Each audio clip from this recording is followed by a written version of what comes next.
Finding LGBT influencers or accomplished LGBTQ+ individuals is far easier now than it has ever been, but this was not always the case. Even back in the early 1990s, many popular LGBTQ+ people were scarce. This lack of LGBT representation not only made otherwise marginalized people feel alienated, but it also prevented cisgender and heterosexual people from even knowing that we exist.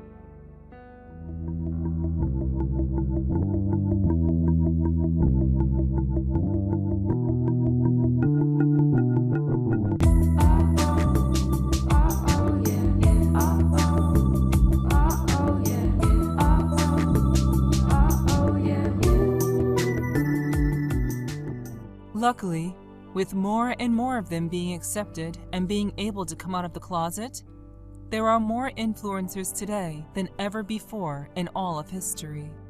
These individuals not only made strides, but some even opened the doors for the acceptance of LGBTQ peoples, exposing an otherwise uninformed society to this community for the first time and allowing them to become more comfortable with people of all genders and sexualities. This reduces bigotry and alienation, which in turn helps people to see us as people, and not as the other. This is why it is so important to praise those who help make LGBT lives better.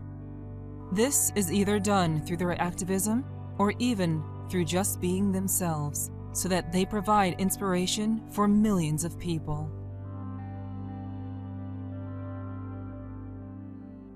Troye Sivan. I'm on the path to becoming someone I'm equally terrified by and obsessed with. My true self. Troye Sivan is a 22-year-old singer and actor. He was born in South Africa, but due to rising crime rates, his family moved to Australia when he was just 2 years old. His fame started over 10 years prior, when he started to post videos of him singing on the new, at the time, site, YouTube. When he began posting videos, he would cover songs such as Tell Me Why and I'm Yours. His views over time started to climb, and he later started to incorporate other topics in a vlog style, including Australian Boy Does Accents, which he posted in November of 2012, and by July of 2013, already garnered over 421,000 views. Today, that video has over 2.4 million views. His YouTube career in general is also looking good. With almost 7 million subscribers, he is the third most subscribed to channel in Australia, just after How To Basic and Planet Dolan. His channel also boasts almost 1 billion views overall, showing that his videos reach a large audience. This does not even take into account his social media following, which millions of people follow him per platform. He also got more publicity due to his role as a young Wolverine in the 2009 movie X-Men Origins Wolverine. Due to his rising popularity as a young and talented individual, he would sign a record deal in 2013, thus jump-starting his career in music. His talents and publicity has helped him appear in many places. He has been on The Tonight Show, The Late Show, and even on the YouTube channel, The Vlogbrothers. The main song in his album, Happy Little Pill, not only topped the charts in many countries, but it earned gold status by the Australian Recording Industry Association. He later became one of the 25 most influential teens of 2014 by Time magazine and even won the Teen Choice Award. He has also been essential when it comes to helping LGBTQ+ homeless. Before he started on his 2018 Bloom Tour, he started a collection of socks and tampons, which he can give to local LGBT charities in the cities that he performs in. That way, he can be helpful in the lives of many LGBT people who have been left homeless for a variety of reasons, including being disowned by family. Soon after he started his music career, he posted a video simply titled Coming Out. He published this in August of 2013. Doing this made Troye nervous, but he felt like he had to get this off his chest. In fact, he did not even ask permission from his record company if he could come out, and felt that he might face a backlash from his fans as well as his career for doing this. "This is probably the most nervous I've been in my entire life," he said in the video. However, none of that seemed to be true. His video, which has to this day garnered 8.2 million views, was met with love and admiration from his fan base. And not only that, but he also received a letter from the record company a few days later, congratulating him on his bravery. His coming out story can even be heard in his albums. For instance, his first album, Blue Neighbor, discussed what it was like to come out of the closet, while his second album showed a lot more confidence in his sexuality.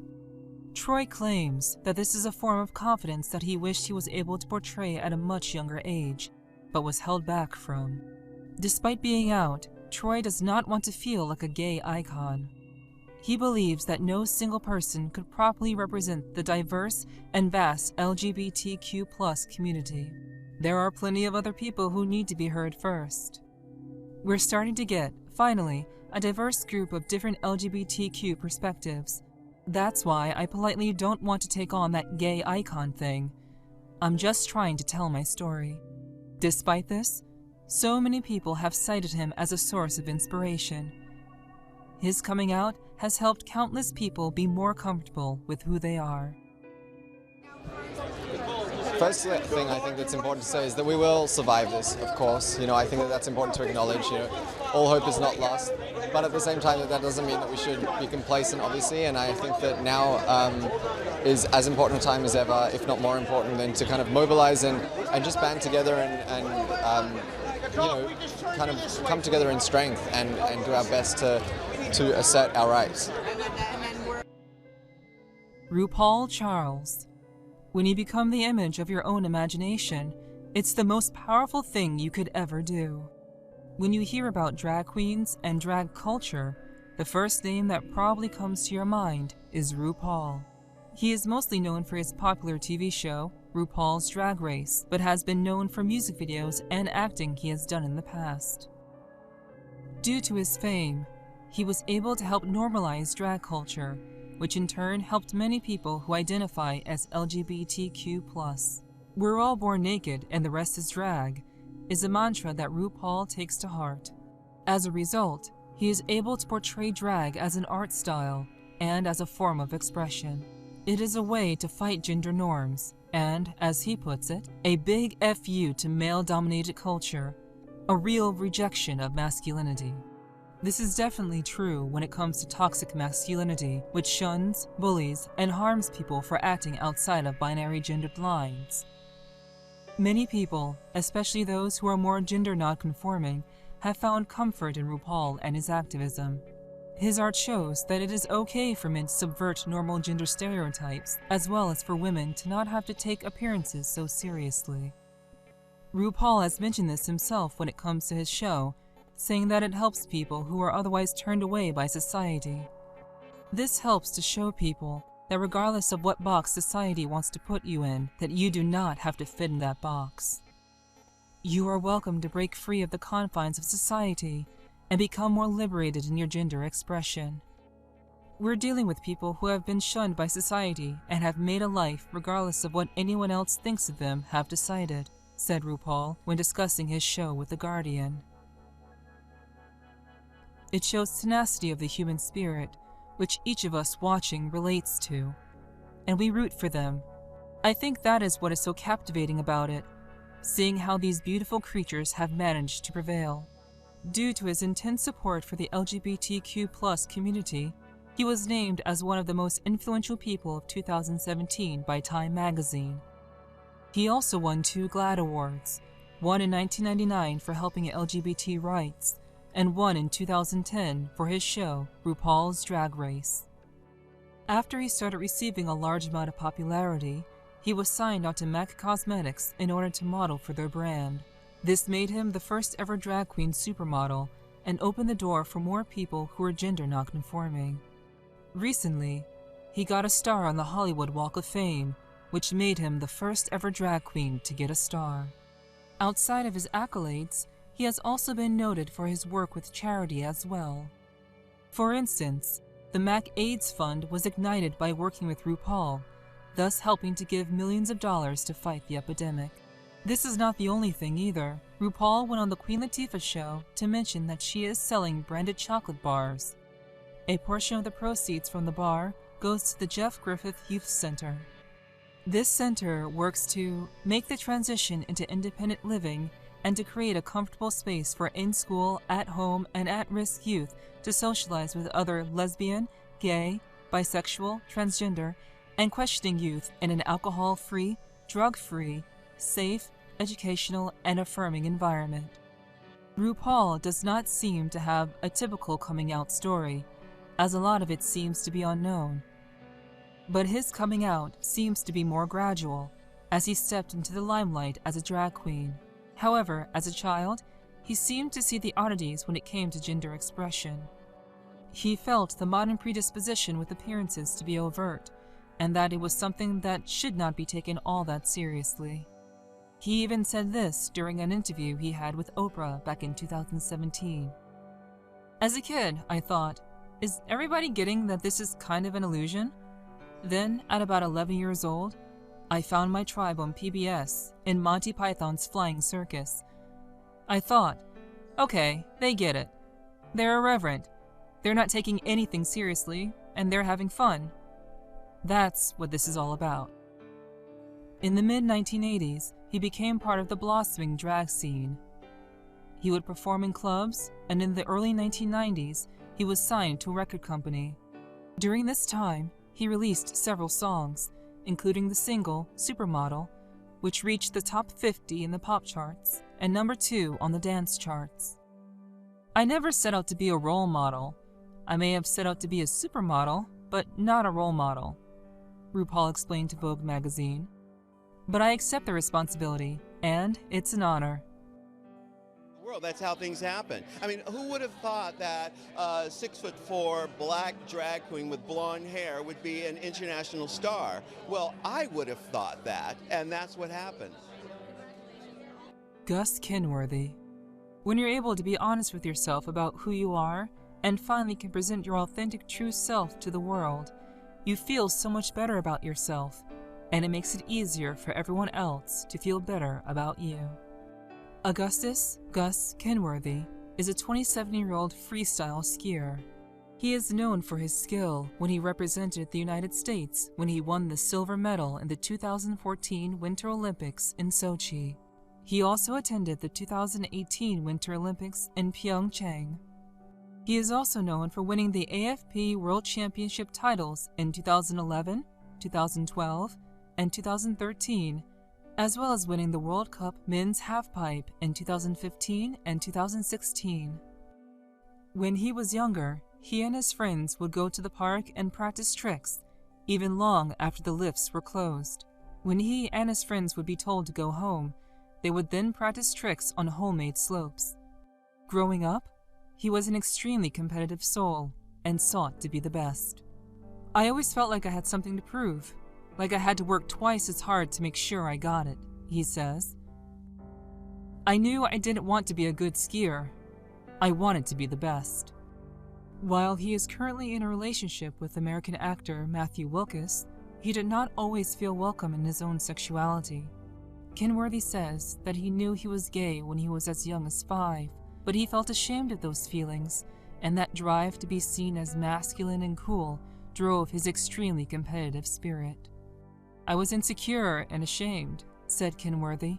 Unless you're gay, being gay has never been looked at as being cool. And I wanted to be cool. In the world of sports, one thing that you are generally unable to do is be yourself. Kenworthy would feel pulled in all directions as he had to deal with hiding his sexuality, as well as work hard to make sure that everyone sees him as a type of alpha male. They say it's a community of individuals, and everyone is doing their own thing, and it's not a team sport, so you get to be yourself, but you don't really. Between the contests and the shoots, everyone's always skiing and training together, Kenworthy says. But it is the same. It's totally like that. Be creative, be yourself, be all this stuff, but also, literally, just be everybody else. He has also been able to give to charity in any way that he could. For instance, he recently did a photo shoot where he stripped down to his underwear for the company Me Undies. The proceeds from this shoot were able to go to the Los Angeles LGBT Center. And when he is not helping other people, he is helping small animals. After the Sochi Olympics, he ran across a bunch of stray puppies. Not wanting to just leave them, he decided that he was going to take them home and take care of them. These dogs help him to calm down before matches and Olympic events. He started to come out to his family first in 2013. His mom, brother, and best friend were very supportive of him. Despite that, his biggest day would not happen until October 22nd of 2015, when he came out to the world. He met with a reporter a month prior to talk about a cover story for ESPN magazine. Kinworthy was nervous about coming out to the sports world, especially due to the culture of alpha male masculinity.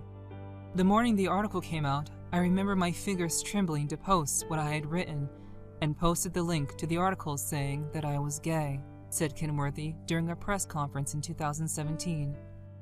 I was so scared, and then it was like instant relief. All this weight off my shoulders. I was crying as soon as I posted it.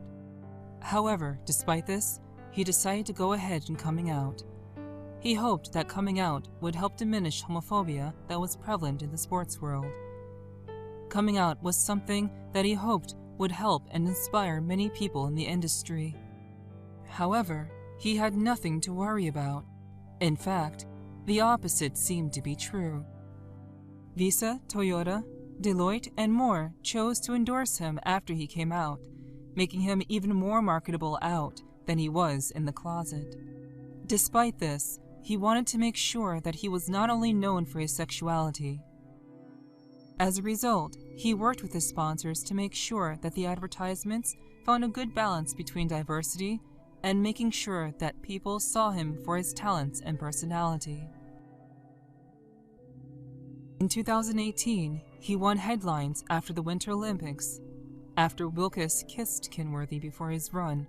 This was shown on live TV and showed a pivotal moment for LGBTQ+ athletes who have not had much in the way of visibility. I honestly think I would just tell anybody on any end of the spectrum in the LGBT community that sometimes it can feel rough and it can feel hard, but it does get better. You can have your own chosen family. Like, I feel like I've met people since I've come out that have become like the most integral part of my life, and that will be the same for them. And there's always light at the end of the tunnel, and just to kind of stay strong and stay true to who you are, and we love you. Neil Patrick Harris. Sometimes you can have the smallest role in the smallest production and still make a big impact. When it comes to Neil Patrick Harris, it is hard to find something that he has not accomplished in. He is an actor, writer, comedian, singer, producer, and much more. However, he is mainly known for his comedy roles on TV, such as acting in How I Met Your Mother, Doogie Howser MD, and more recently, a series of unfortunate events. He actually started his career at a very young age and was a child actor. One of his first forays into acting was in a 1988 drama called Clara's Heart, which starred Whoopi Goldberg. This earned him a Golden Globe nomination. He also starred in Purple People Eater later that same year. Along with his acting and singing career, he has also been known for being a philanthropist. He has supported and helped out with dozens of charities, including the AIDS Foundation, the American Cancer Society, the Trevor Project, Feeding America, and dozens more. A lot of the causes that he gives money for are things that are very close to his heart. For instance, he started raising funds for cancer research after his partner's mother passed away from leukemia. He also spent one Thanksgiving with the Los Angeles Mission, dishing out food for the homeless. One of the reasons why he is so philanthropic is due to his 2 young children. By giving to people who are less fortunate, he is able to teach his kids, quote, a valuable and much-needed perspective on life. He feels that it is better to give to people who can use the help than to not help when you are able to. This is why the couple have made charity a core foundation in their life, as well as in their parenting style. When it comes to people coming out of the closet, I doubt that you will find too many cases that are as wholesome as Harris's reason. He went public with his sexuality back in 2006, mainly because he was dating his now husband, David Burtka, at the time. For me, I fell in love with the dude and started spending all my time with him, and therefore, you don't want to be suppressive of that, Harris said. I didn't want to disrespect David. I didn't want to make David feel like he didn't exist in my life, and at the same time, I didn't want David's identity to be the guy that's dating me. Canada.com published an article discussing the possibility of Harris and David's relationship. However, Harris's publicist claimed that Harris was, quote, not of that persuasion as a response. Harris himself, who was otherwise open about who he was and did not want others to talk for him, made a statement saying, I am happy to dispel any rumors or misconceptions and am quite proud to say that I am a very content gay man living my life to the fullest and feel most fortunate to be working with wonderful people in the business I love. Harris and David have been together for almost a decade and announced their engagement in 2011.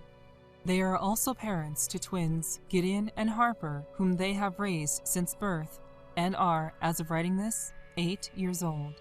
And I think the notion that kids in small towns that have never had the opportunity or the ability to even speak anything about being gay to their friends, their family, anyone in their world, are able to make a call if they're in a time of crisis and have someone sort of talk them off the ledge. It seems super simple, pure, and good, and has helped saved a lot of lives. So any way we can help in that, we will.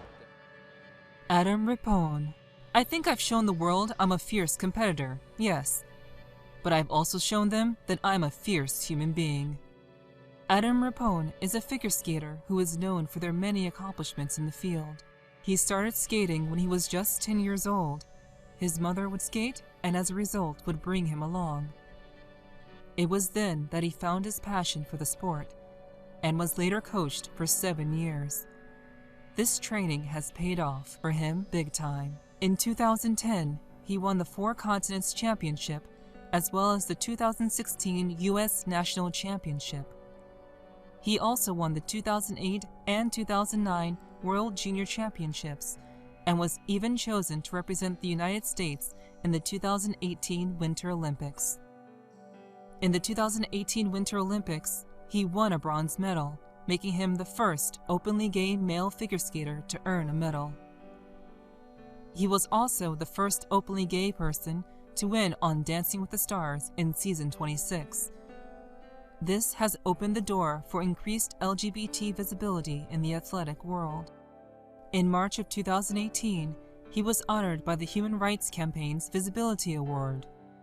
He also received the Best of the Best Champion Award from the National Gay and Lesbian Chamber of Commerce. Also, earlier this year, he started a fundraiser on Just Giving, which was able to collect over $40,000 for the GLAD Ambassador Program. This program helps to support LGBTQ+ youth and empowers them to be themselves. Rippon says that he sees himself getting involved in other charities and causes that he agrees with, and that speaks to him. He just wants to make sure that he is able to represent the charity or cause well, regardless whether it is with the LGBTQ+ community or with some other cause close to his heart. He first found out that he was gay back in the 3rd grade when he had a crush on a girl. At first, he said that he wanted to kiss her, but as soon as he thought about it, he realized that he did not want to kiss her at all. This feeling confused him, as he was young and did not really know what it meant. It was not until the 5th grade that he got his first crush on a guy. At the time, he did not even realize it was a crush. It was October 2nd, 2015, that he publicly came out as gay. Soon before, Skating Magazine wanted to do a cover story for him and his friend Ashley Wagner. Coming out was something that was not a big part of the article. In fact, it was pretty obscure in the article, and it took a while before people read the whole article and saw what it said. When it comes to coming out, Rippon feels as if it is a constant, never-ending process. My coming out wasn't one moment. It's a process that never really ends. Coming out is about finding out who you are in stages, through moments of self-discovery. This shows that we are never truly out, as we have to come out to ourselves as well as to others. Finding out your identity and feelings, especially after you have been suppressing them for so long, is a long and arduous process, but one that is necessary. Rapone feels that through coming out, he is more able to be himself, as well as help others out in the process. But I think that it's so important that we still speak out and we take action. And you help inspire people to get out there and take action as well. LGBTQ+ representation in the media is vital, and it is something that we should strive for. More representation helps the younger generations, who might be struggling with their identity and who they are, be able to come out and have more confidence. This is also why it is so important to praise LGBT role models when they make big strides and great accomplishments. This is something that is not just important for their work with LGBT issues, but also in their personal lives as well. With more people coming out of the closet, more people, especially in a heteronormative environment like sports, will experience less homophobia. We deserve to live in a world where we are not hated due to who we are. And thankfully, as time goes on, that world is starting to become a reality.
The LGBTQ+ community, until recently, did not have much when it comes to representation in the media. Whether it is characters in movies or TV shows, cartoons, or even talk show hosts, you would otherwise be hard-pressed to find anyone who is gay or gender nonconforming. Having representation in media is vital to ensure love and respect by people around you. When more people come out with who they are, it no longer becomes an issue of being seen as the other and simply seen as another human being.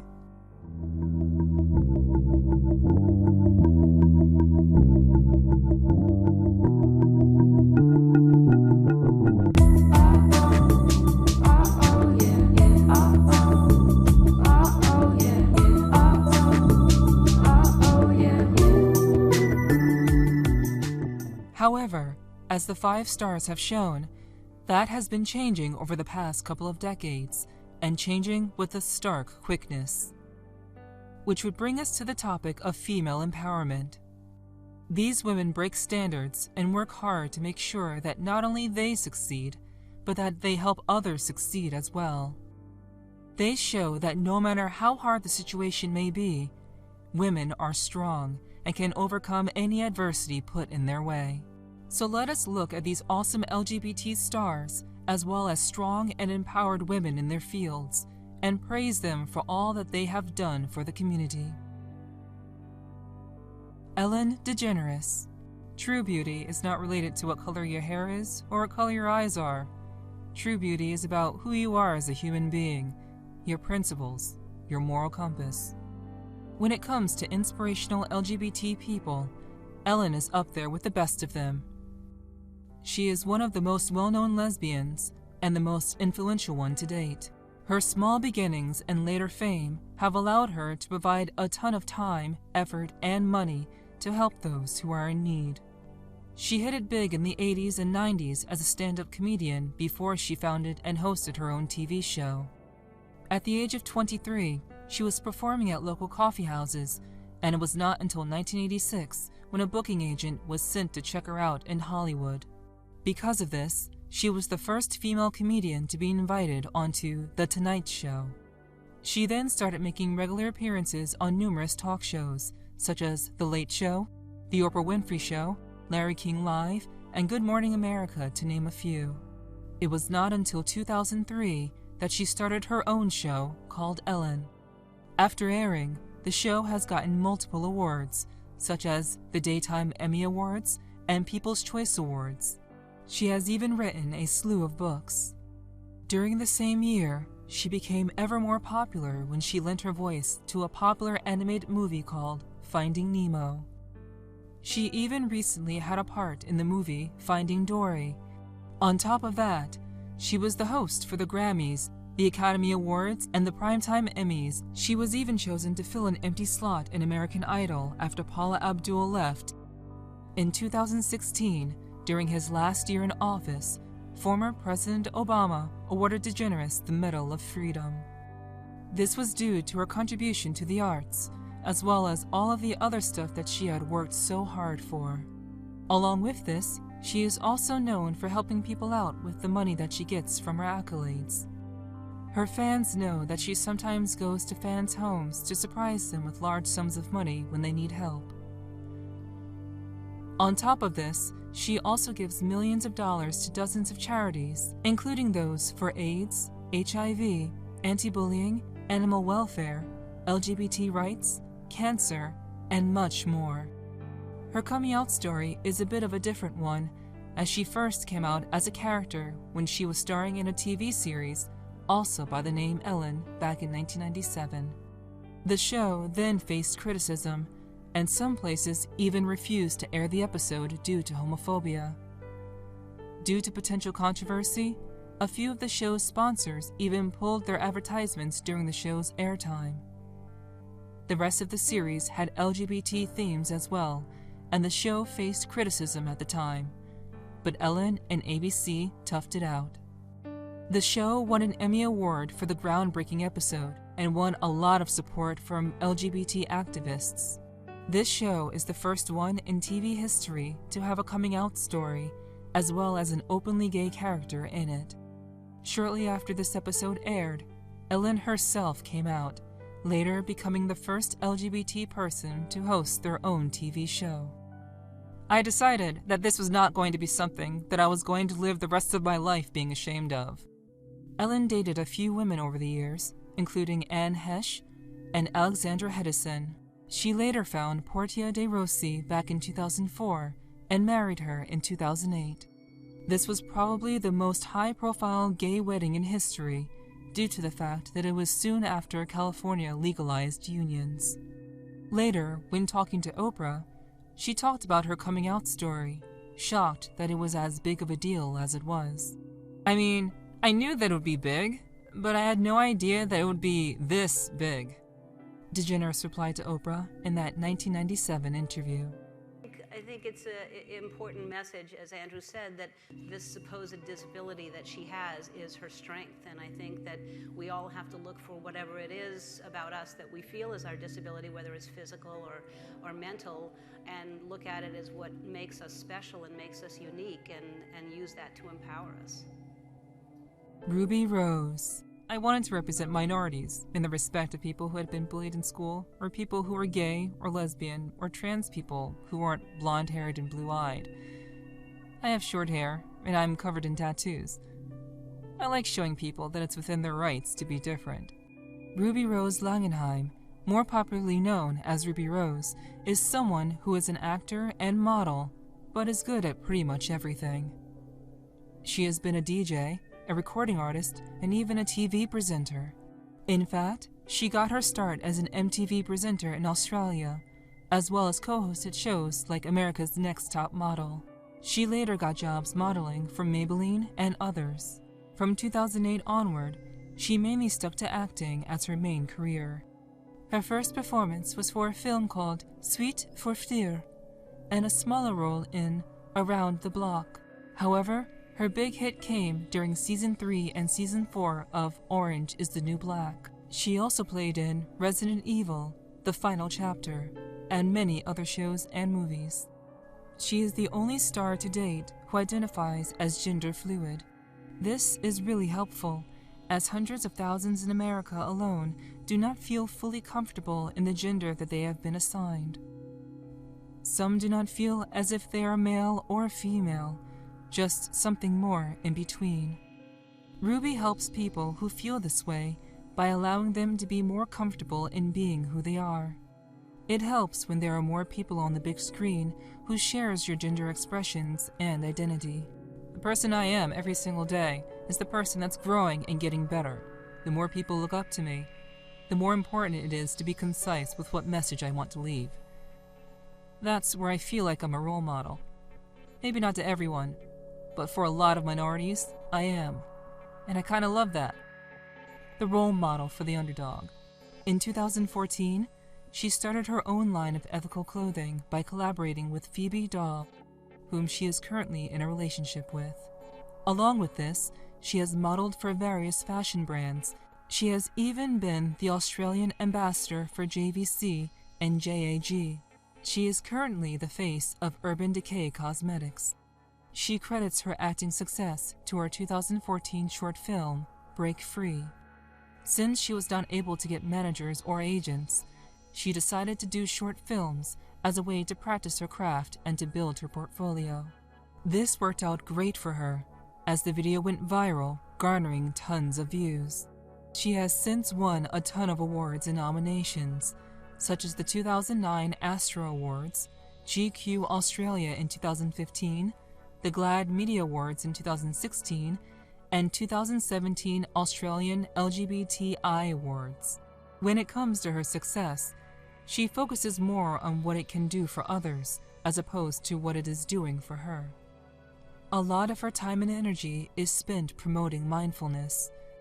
Since she experiences depression and bipolar disorder, she works to ensure that people are more comfortable talking about mental health. This is why she is an ambassador for Australia's Back Me Up campaign, as well as the ambassador for the Mindfulness app. One of the biggest things that Ruby Rose strives to be is an animal activist. She stopped eating animal products and currently describes herself as a vegan. As a result, she also has shared her disdain for many cruel events, like rodeos, and wants to help lower our ecological footprint by advocating a plant-based diet. Also, in 2017, she donated $10,000 to an LGBT center during the wake of Hurricane Harvey. Because of this donation, she received backlash by people who believed she was ignoring all other groups to focus only on LGBT people. She responded in a fierce yet graceful way. The LGBT Center does not just help LGBT members in a crisis. It does not discriminate people in need based on gender, sexuality, race, or religion. It is one of the most inclusive organizations I can think of. It is not as though they check how gay you are on entry. She said that she is donating money to the center mainly due to the fact that many LGBT people are historically turned away from many crisis centers during times of need. An LGBT center does not discriminate and helps all people regardless of beliefs, color, gender, or sexuality. It was very early in her life when she came out as lesbian. She came out at the age of 12. She also identifies as gender fluid, which she explained in a Huffington Post interview. It's not really feeling like you're at one end of the spectrum or the other. For the most part, I definitely don't identify as any gender. So, I'm somewhere in the middle, which, in my perfect imagination, is like having the best of both sexes. She also states, I am very gender fluid and feel more like I wake up every day sort of gender neutral. I definitely don't identify as any gender. I'm not a guy. I don't really feel like a woman, but obviously I was born one, so I'm somewhere in the middle. With so many people feeling the same way, it is awesome to see that Ruby is doing her best to be herself. Simply by being herself, she is doing a lot for many people who are struggling with their identity. I guess just choosing what you want to do, believing in yourself, and then honing in on your craft and just, really investing in yourself and believing in yourself. Stella Maxwell. I love my job, and I love my family and friends, and that I genuinely care about this earth and about humanity. Stella is a 5-foot, 10-inch beauty, and her modeling career proves it. She started modeling in 2008, and many of her early modeling gigs included Vogue magazine, Elle, Marie Claire, Puma, and Glamour. Her photos have been used for advertising for many companies, such as Urban Outfitters, H&M, Marc Jacobs, and Hermano Cervino. Her modeling career is so successful that her net worth is estimated to be $1 million. On top of that, she has over 4.4 million followers on her Instagram alone. There, she posts pictures and videos of herself. This includes just random pictures from her day, as well as pictures and videos of runway acts and even magazine covers that she had appeared in. When she was being interviewed, she told a magazine, "Everything happens for a reason. I didn't plan on becoming a model. It just sort of came into my life. Now I love what I do." She has made a pretty good living through her good looks, and she still has many years ahead of her in the industry. We are all scrutinized. Everyone. Man, woman, everyone. Especially if you are in the public eye in any way on social media. It's about doing you and not worrying too much about other things. Only worry about the things that are really worth worrying about. She was recently called the world's hottest woman, and since she is currently a Victoria's Secret model, that just goes to prove it. While she has dated many people, such as Miley Cyrus, her current relationship is with Twilight star Kristen Stewart. She is an incredibly outdoorsy person and loves to hike and travel. One of the things she adores most about her job is seeing the many different places for her photo shoots, which makes sense as she has been all around the world. During her downtime, she enjoys road trips, which helps her to see new sights that she may have otherwise missed. I have a knack for always ending up in LA whenever I have some days off, because I really like going there, and I really like hanging out on the beach and all the hiking and opportunities and things you can do outside. When it comes to being bisexual, she is not, and has never been afraid to share her feelings with the public. However, she wasn't very open about it, and as a result, when she kissed Miley Cyrus behind the scenes of her video shoot, her fans were shocked. I am so thankful for everything that has happened thus far. As far as accomplishing more, there is so much I want to do in life, like working with charities and having a family. For now, I am focused on modeling and acting and whatever else comes my way organically. She is ready to launch her own charity in order to help advance medical research. Many people who are LGBT feel like they are less attractive to people as a result, so having someone as awesome as Stella, who is able to become a Victoria's Secret model, is great for the community. And the fact that she not only accomplishes so much, but also seems so down to earth as a person, makes her a far greater role model. I mean, everything's been going so beautifully. I mean, I don't know, since signing as a new angel, everything has kind of changed in such a good way, and it's just been such a positive change in my career. So I hope it just continues like going up. I think it's all good vibes, so I think it's on the way up. Kate McKinnon. You've got to believe in yourself, and you just have to work harder at it than you've ever worked at anything before in your life. And if you keep doing that and keep believing in yourself, great things do happen. Kate is a great and popular comedian, impressionist, and voiceover artist. She is also a great actor who has been cast on The Big Gay Sketch Show from 2007 to 2010, and currently on Saturday Night Live from 2012 until now. She has also been in the movie Ghostbusters, Rough Night, The Spy Who Dumped Me, and Office Christmas Party, to name a few. As a child, she was very gifted when it came to playing music. She learned how to play the piano when she was just 5 years old, and later taught herself how to play the cello and the guitar. She is mainly known for her comedy and character impressions. She has mimicked Justin Bieber, Hillary Clinton, and Ellen DeGeneres, to name a few. Her work has been nominated for 6 Primetime Emmy Awards, mainly for being an outstanding supporting actress. She has won the New Now Next Award in 2009, the Ashland Independent Film Festival Award in 2012, and the American Comedy Awards in 2014. Her voice acting work is nothing less than superb, voicing characters of a wide range, such as in The Venture Brothers and Ugly Americans. She currently voiced Miss Frizzle in the current reboot of The Magic School Bus. Despite all of this, she is still fairly humble, which can probably be tied back to when she was unemployed. To be employed in the entertainment industry is a miracle. Every day I look in the mirror and think, "Holy crap, I'm employed," she said in an interview. In addition to theater and movies, McKinnon is fascinated in science. She recently told the New York Times, "I've been a big astrophysics nut since I was 12. I have always had a real soft spot for the bizarreness of quantum mechanics." This is great because having a popular female role model be into science helps women who would want to be a part of STEM.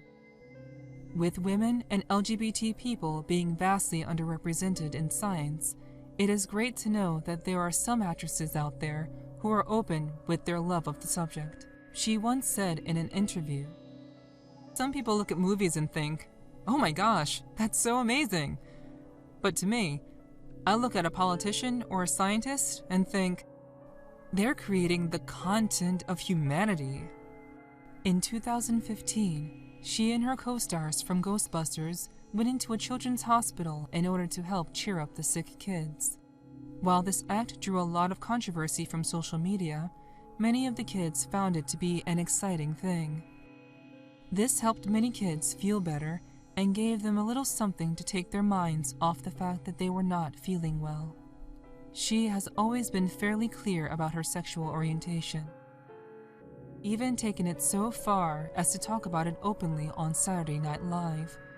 Because of this, she was widely accepted by her peers. She hopes that being out and proud will allow other LGBT people to not be as afraid to come out and be who they really are. Kate, simply by being who she is doing a lot to help bash a lot of misconceptions, not just about the LGBT, but about women in general. This is because many people do not view women as being able to be good comedians. However, with someone as funny and passionate as Kate, this is shown to be wrong. Women can be funny, and by simply being out, she's helping a lot of people feel more comfortable with who they are on the inside. That's the way my friendships are. So grounded, so much support, so much laughter. Just someone who knows you so well for so many years. It's the spice of life. It's the most beautiful thing. Sarah Paulson. I believe that everyone should be allowed to speak their truth and just say what they want to say and show the world who they are. You should be able to love whomever you fucking well please. Sarah Paulson is an Emmy Award-winning actress who has been a large role in many seasons of the acclaimed series American Horror Story, where she had received 3 awards for her work on, as well as in The People vs. O.J. Simpson. She has also appeared in other movies, such as 12 Years a Slave. She was lucky enough to have an early start in her career, acting in her early teens. At the time, she could be seen on shows such as Law & Order and American Gothic. While on American Horror Story, She also showed up on a few other shows, such as Game Change and Mud with Matthew McConaughey, both in 2012. Along with her Primetime Emmy Award, she also won 2 Satellite Awards and a Screen Actors Guild Award.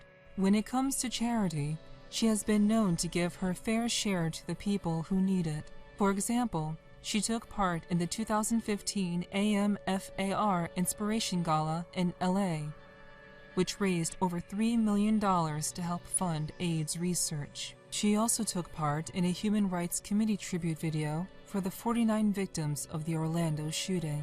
Sarah was also in attendance at the 8th, 9th, and 10th Night Before event, which raised a lot of money for the Motion Picture and Television Fund. This fund is used to help people in the industry who are in need of financial assistance, health care, and more. Sarah was even in attendance for the 2015 Family Equality Council dinner. Sarah is bisexual and has dated a few women, including Tracy Letts, Cherry Jones, and her current girlfriend, Holland Taylor. She came out unexpectedly in 2005 when she kissed Cherry Jones when Cherry won a Tony Award. She did not think much about it at the time and had said in an interview with Notifu, "She won a Tony Award, I kissed her, and all of a sudden I was outed. I didn't really think about it in that way at the time. I was just doing what one would do when a person they love has just won a big fat acting prize. What am I gonna do? Pat her on the back and say, 'Good job, dude'? It didn't occur to me to do anything but what I did." The main thing that she was worried about was how this would affect her career. The political landscape in 2005 was not one that was all too accepting of LGBT rights, and she was afraid that she was going to lose her job and her career would be over. A lot of people love how she is in American Horror Story, and with her being an LGBT woman, this will hopefully help to break the glass ceiling when it comes to LGBT women in media. I think I have to stand up for myself as a woman every day, just walking around the planet. But I have been incredibly lucky and worked in incredibly supportive, inclusive work environments for most of my career. And I know I'm one of the lucky ones, and it's a real rarity. With many LGBT people feeling suppressed in the media scene, it is good to see more and more LGBTQ+ actors coming forward. Seeing how these stars act, and the fact that they seem to be brutal when it comes to activism and donating their time or money to charity, can help the LGBT movement rise as a whole. Being out and proud helps not only to allow more people to break into the TV and movie scene, but it also helps society as a whole become more accustomed to LGBTQ people and their issues. When a lot of people see LGBT people and make assumptions about them, it often has to do with a lack of exposure. Thankfully, we are having hundreds of awesome musicians, models, YouTubers, and actors coming out of the closet and showing us all that the LGBTQ+ community exists.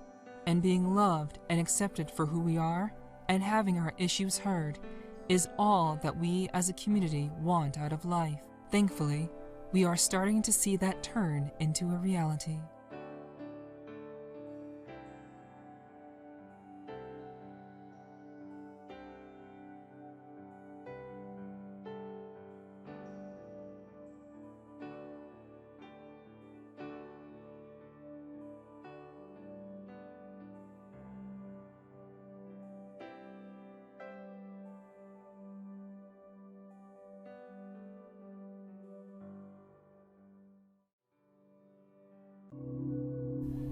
Being in the LGBTQ+ community can be hard, especially if you do not have any form of representation. As a result, you can feel lonely, secluded, and easily suppressed. And when it comes to the trans community specifically, this can't be any truer. When you are watching TV, looking at models, and simply walking down the street, chances are you will rarely, if ever, see a trans person. This is sad, but is something that is slowly changing over time. As more and more trans people come out of the woodwork and increase visibility in all forms of media, This will help trans people and people who are gender nonconforming feel more comfortable with who they are. That is why, today, we are going to focus on 5 trans women and their unique yet empowering battles to not only be who they are today, but to be who they identify with on the inside.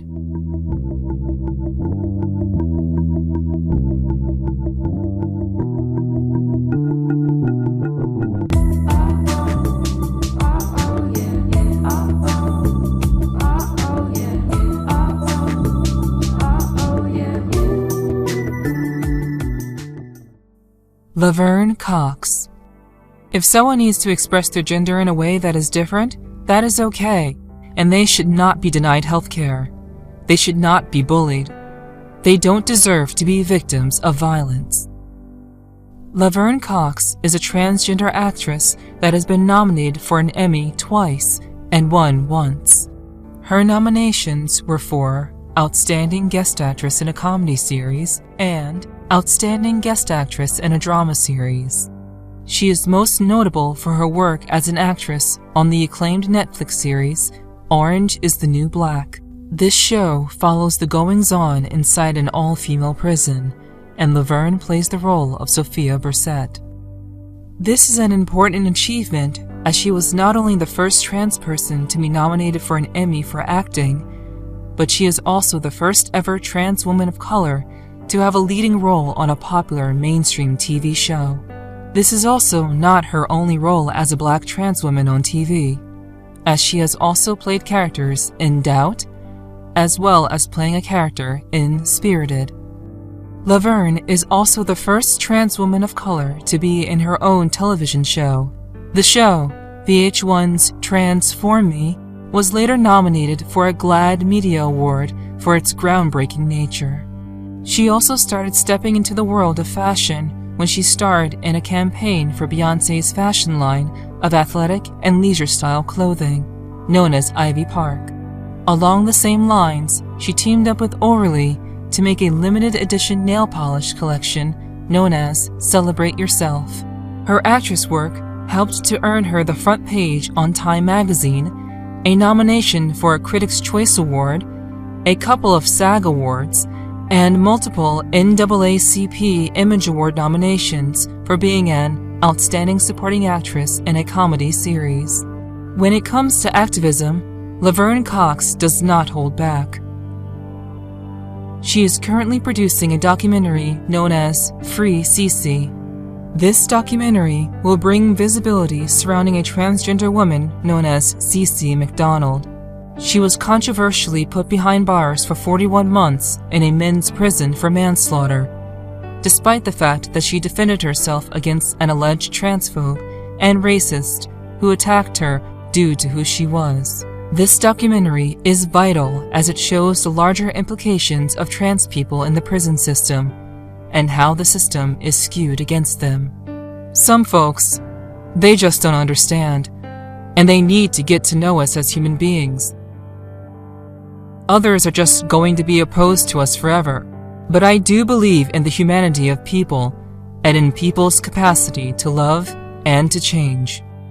Laverne is also known for being a great and empowering speaker.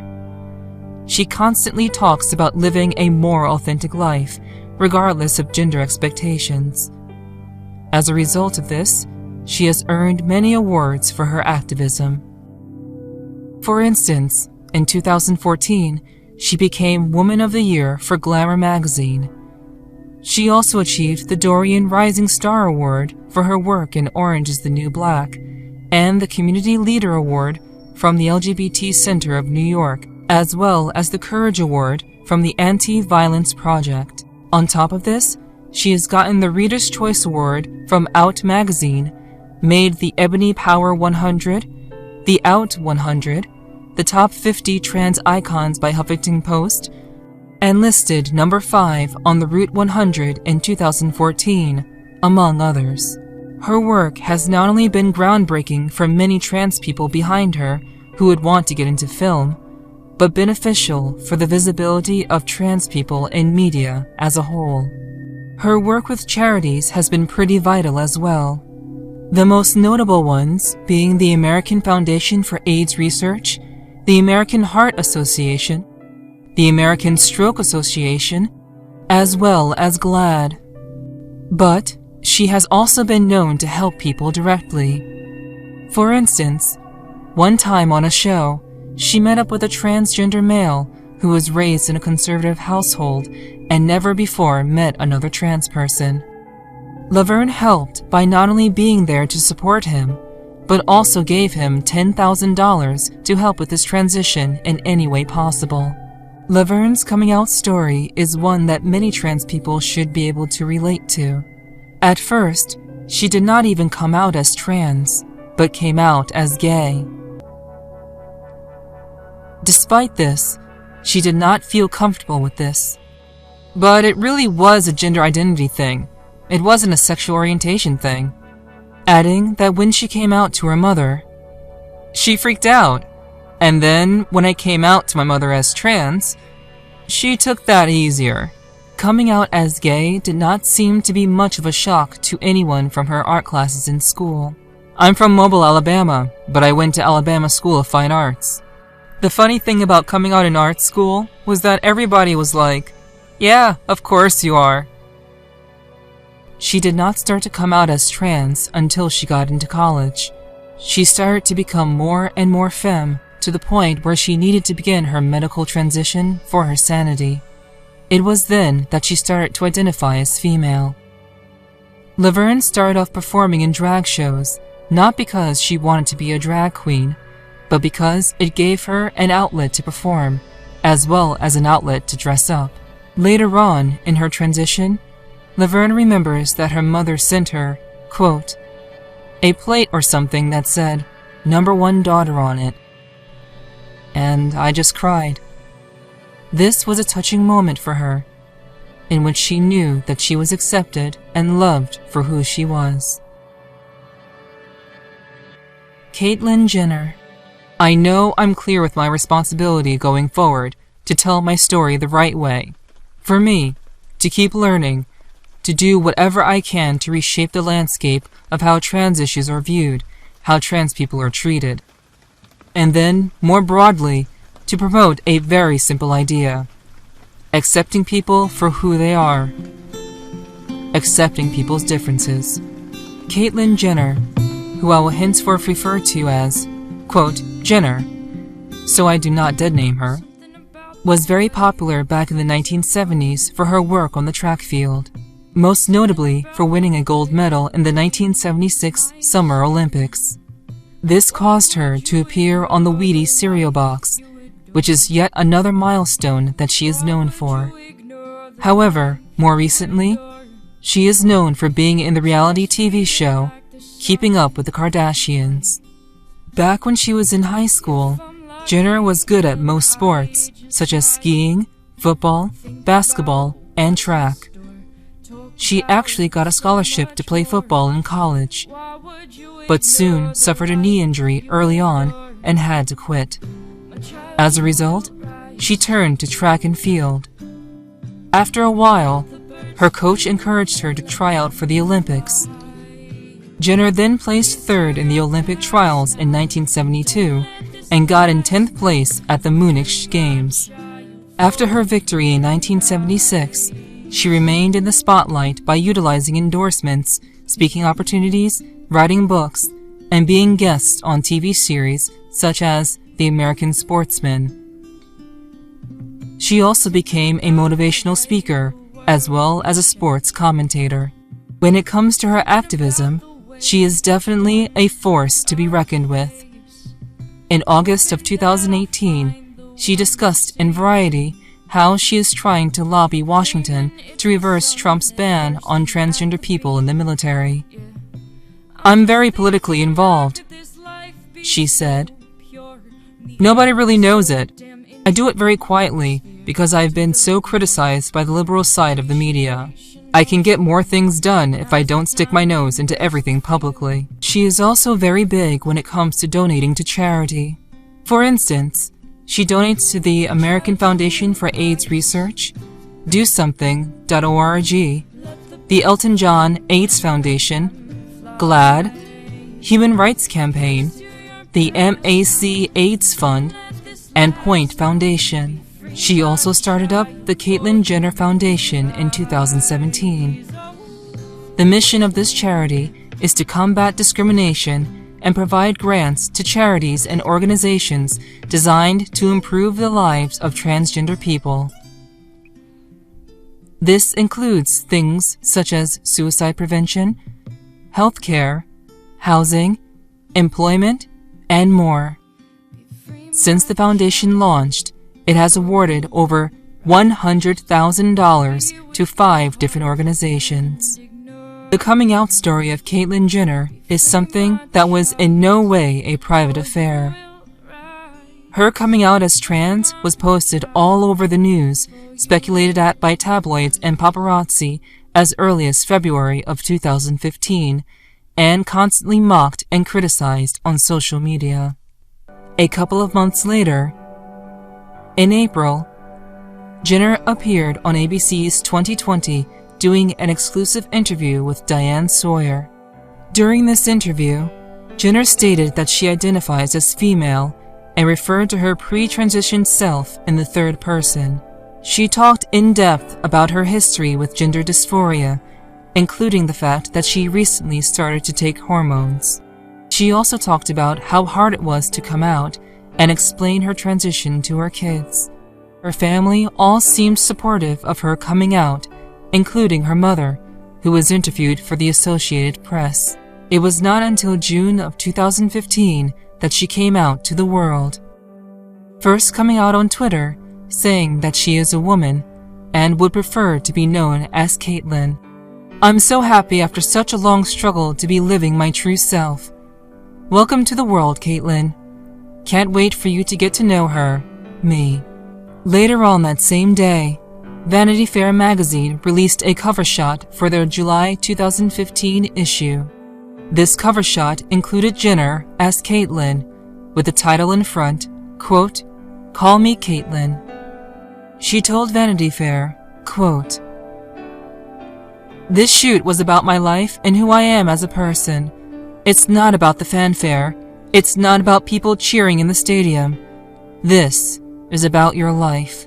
A month later, in July of 2015, Jenner showed up at the ESPY Awards to receive the Author Asche Award for Courage. She then gave a speech. "I trained hard, I competed hard, and for that, people respected me. But this transition has been harder on me than anything I could imagine. And that's the case for so many others besides me. For that reason alone, trans people deserve something vital. They deserve your respect. If you want to call me names, make jokes, doubt my intentions, go ahead. Because the reality is, I can take it," Jenner said.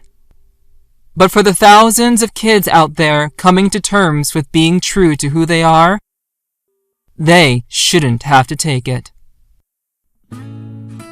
Gigi Gorgeous. There was no surgery done on the heart and soul. That's still there.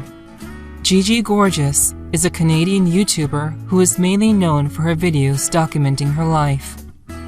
She has over 2.6 million subscribers on her channel. Gigi is also a model, as well as an actress. She is well known for being one of the first people to not only come out, but to also document their transition on YouTube. She started her YouTube channel back in 2008 under a different name, but since that day, has kept up with documenting her personal life with her followers. She has since had a 2-page spread in People magazine, appeared on Entertainment Tonight, and even made makeup tutorial videos for Kylie Jenner's app, Kylie. Gigi is one of the most visible transgender people on YouTube, and as a result, she tries to use her influence for good. For instance, Gigi once hosted a Halloween bash that was meant to help the Children's Hospital Center for Trans Youth, Health and Development. All of the proceeds from the event would go to benefit the center. However, she also knew that not everyone would be able to make the event, so she opened a GoFundMe campaign. she wrote in the campaign, quote, "Now is the time to invest in life-saving care and clinical research so that every child has the opportunity to embrace and express his or her authentic self."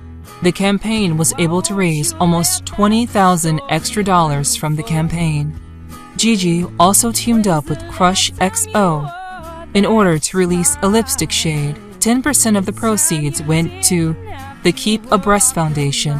She did this because her mother lost her battle with cancer several years back, and Gigi did not want to have that happen to anyone else.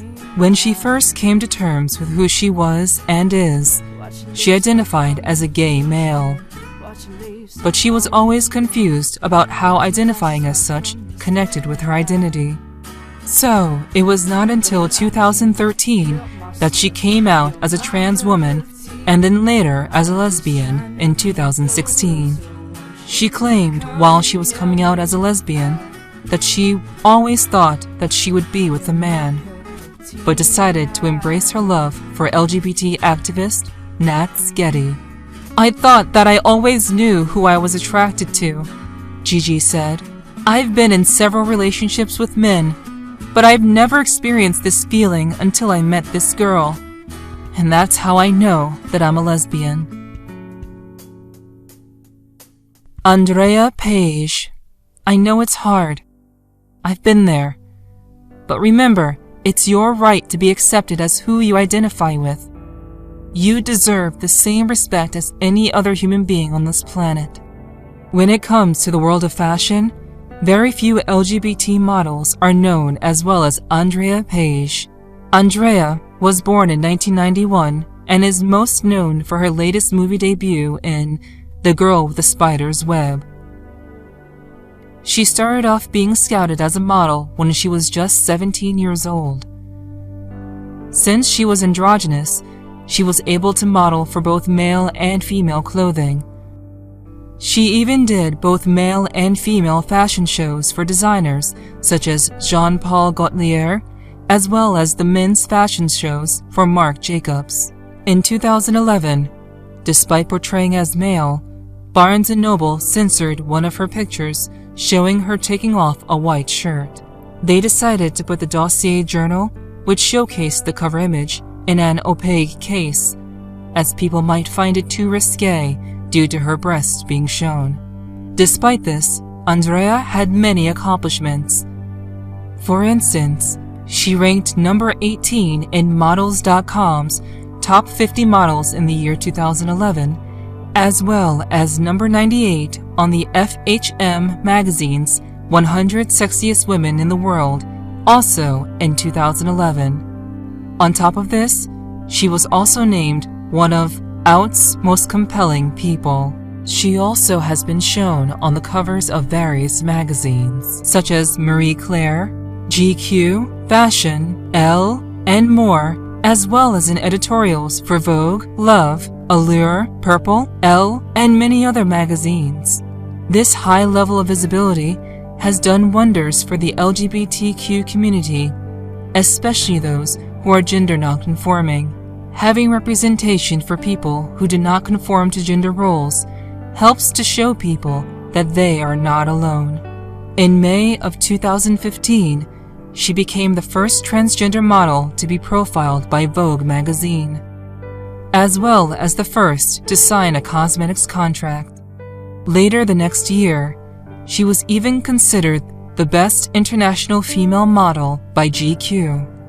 On top of all of this, she has become the first ever transgender model to be signed into the legendary Ford Models, opening the door for numerous trans people who want to get into modeling.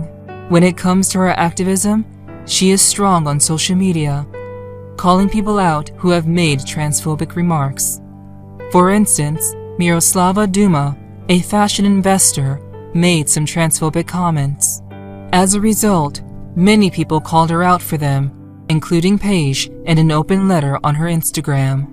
Along with their fierce activism, she also strongly supports GLAAD. Once said in an interview, quote, "Well, obviously, I love GLAAD and their support, which has been amazing throughout this journey. It really helps to have that backing and organizations out there. We have done a lot of work with the Ali Forney Center. It's for homeless LGBT youth. Her coming out story is rather sweet as well, starting off as gender nonconforming before finally coming out with who she was inside. She even said once in an interview, "I always dreamt of being a girl. I was proud of my gender nonconforming career, but my biggest dream was to be comfortable in my own body. I have to be true to myself, and the career is just going to have to fit around that. Every day is like a new revelation. I'm more comfortable than ever. I feel at 100%. Before coming out as a trans woman, she was mostly known for being an androgynous model. That is, a model that could have looked either like a male or a female. As a result, she was popular for being able to model any runway that she chose. But she was not always this way. Due to social pressure, she has always tried to keep to a male gender role.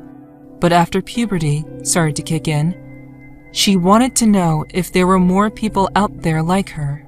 In her own words, "I went into the library and typed sex change into Google, and my life changed," she told People magazine in an interview. "The internet gave me the sense that there were words to describe my feelings in medical terms." However, once her modeling career started due to her looks as an androgynous model, she had to put her plans to transition on hold. She wanted to make sure that she was able to provide for herself as well as afford the surgeries before she took the step in coming out. She was later able to do just that, and is now very happy with who she is. She is one of the few popular trans women willing and able to share their stories with the world. "I want to share my story with the world because I think I have a social responsibility. I hope that by being open about this, it becomes less of an issue." Nikita Dragun. Every single woman is beautifully unique, and the sexiest thing she can do is own her curves, embrace her differences, and stand tall in exactly who she is. The message here that every woman needs to hear: you are beautiful, you are sexy, and you are worthy. Don't let anyone tell you otherwise. Nikita Dragun is a transgender makeup artist and beauty guru who also goes by the name of Mama Dragun. Her YouTube channel is full of makeup tutorials, inspirational videos, and vlogs, with many of them talking about her transition as a trans woman. She started out on Instagram, where she would show off her image, and from there decided to try her hand on YouTube. She has over 2 million subscribers and over 115 million views on her videos, meaning that she has a large reach.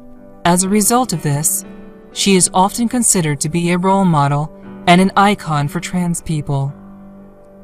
This helps trans people to be able to relate to her and have her show them that it is okay to be yourself and to be open about who you are. Nikita has been open about her transition, which has, in turn, helped many trans people feel as if they are not alone, and that not everyone is going to be hostile towards them. This is a message that is vital in the current political climate. Since her transition, she was able to model for Jeffree Star Cosmetics. In 2017, she collaborated with a brand in order to showcase her new line of wigs with Bellamy hair. Just recently, she took a huge stand for the trans community and as an entrepreneur, releasing her own makeup line called Dragun Beauty, a cosmetics brand whose purpose is to help soften and feminize face features, with products for skin discoloration and light diffusing, which help trans women feel more like themselves. When it comes to being an activist, Nikita is very vocal. Victoria's Secret recently claimed that transgender models would not have, quote, the appeal. This angered many trans people including Nikita, who then made a video of her own in the style of Victoria's Secret, proving that trans women would do well in that position. When she first started her YouTube channel, she did not discuss her transition or even the fact that she was trans. This is because she assumed that people would be able to find it out for themselves. This was not the case. She posted the video, "I am transgender," in late December of 2015. It instantly went viral, garnering tons of views. Her popularity as a YouTuber helped her to connect more with the LGBT community and allowed her to meet more people who were LGBTQ+. This also helped her to feel more comfortable with her own transition, and as a result, allowed her to document her journey online, which in turn helped others. When she was a child, she loved to dress up and play with stereotypical, quote, girls' toys. This was first noted by her mother when she went to line up with the girls during PE instead of lining up with the boys. Even when she was as young as 8 years old, she started up a savings fund so that she would be able to get gender reassignment surgery. She learned about sex changes after watching a documentary about transgender people and wanted to change so that she would be a biological woman as well. Despite this, she first thought of herself to be gay. This was mainly due to stigma and taboos surrounding LGBT people. She fully came to terms with who she was and how she felt when she reached adulthood. Despite having a conservative background, her parents were very supportive of her when she came out. LGBT visibility is vital when it comes to making sure that people in the community feel accepted and are able to accomplish what they want out of life. This is why having LGBTQ+ characters in movies, TV, and all other industries is really important. Young LGBTQ+ viewers will see people who represent them on TV and feel less isolated and alone. And this is true whether the character or person is openly out in their industry or simply living their life while people know that they are LGBT. With more trans people, as well as transgender activists on the big screen, in modeling, etc., it becomes less taboo to simply be trans. We all have a right to be who we are, and to live our lives the way we feel is right. And these awesome trans women show that this is not only possible, but even welcome in the community. When it comes to LGBT spaces, one of the most misunderstood and ignored groups are people who identify as bisexual or pansexual. For those who may not know, bisexuals are attracted to men and women, while pansexuals are more open about who they are willing to date and love, which goes far beyond the concept of gender. Despite them being often ignored, more and more stars are coming out of the closet. These stars are more than willing to face social stereotypes and discrimination, while also working to make society a better place as a whole. From YouTubers to musicians and more, here are 4 awesome bisexuals or pansexuals that have made a big impact on society and are continuing to make huge strides.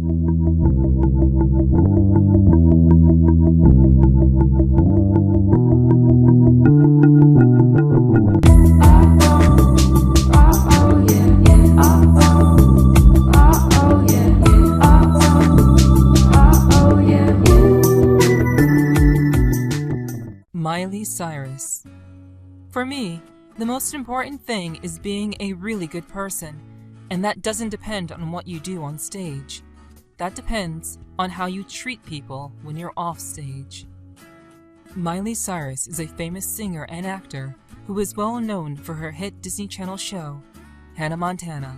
She is also well known for the fact that her father is famed singer and heartthrob, Billy Ray Cyrus.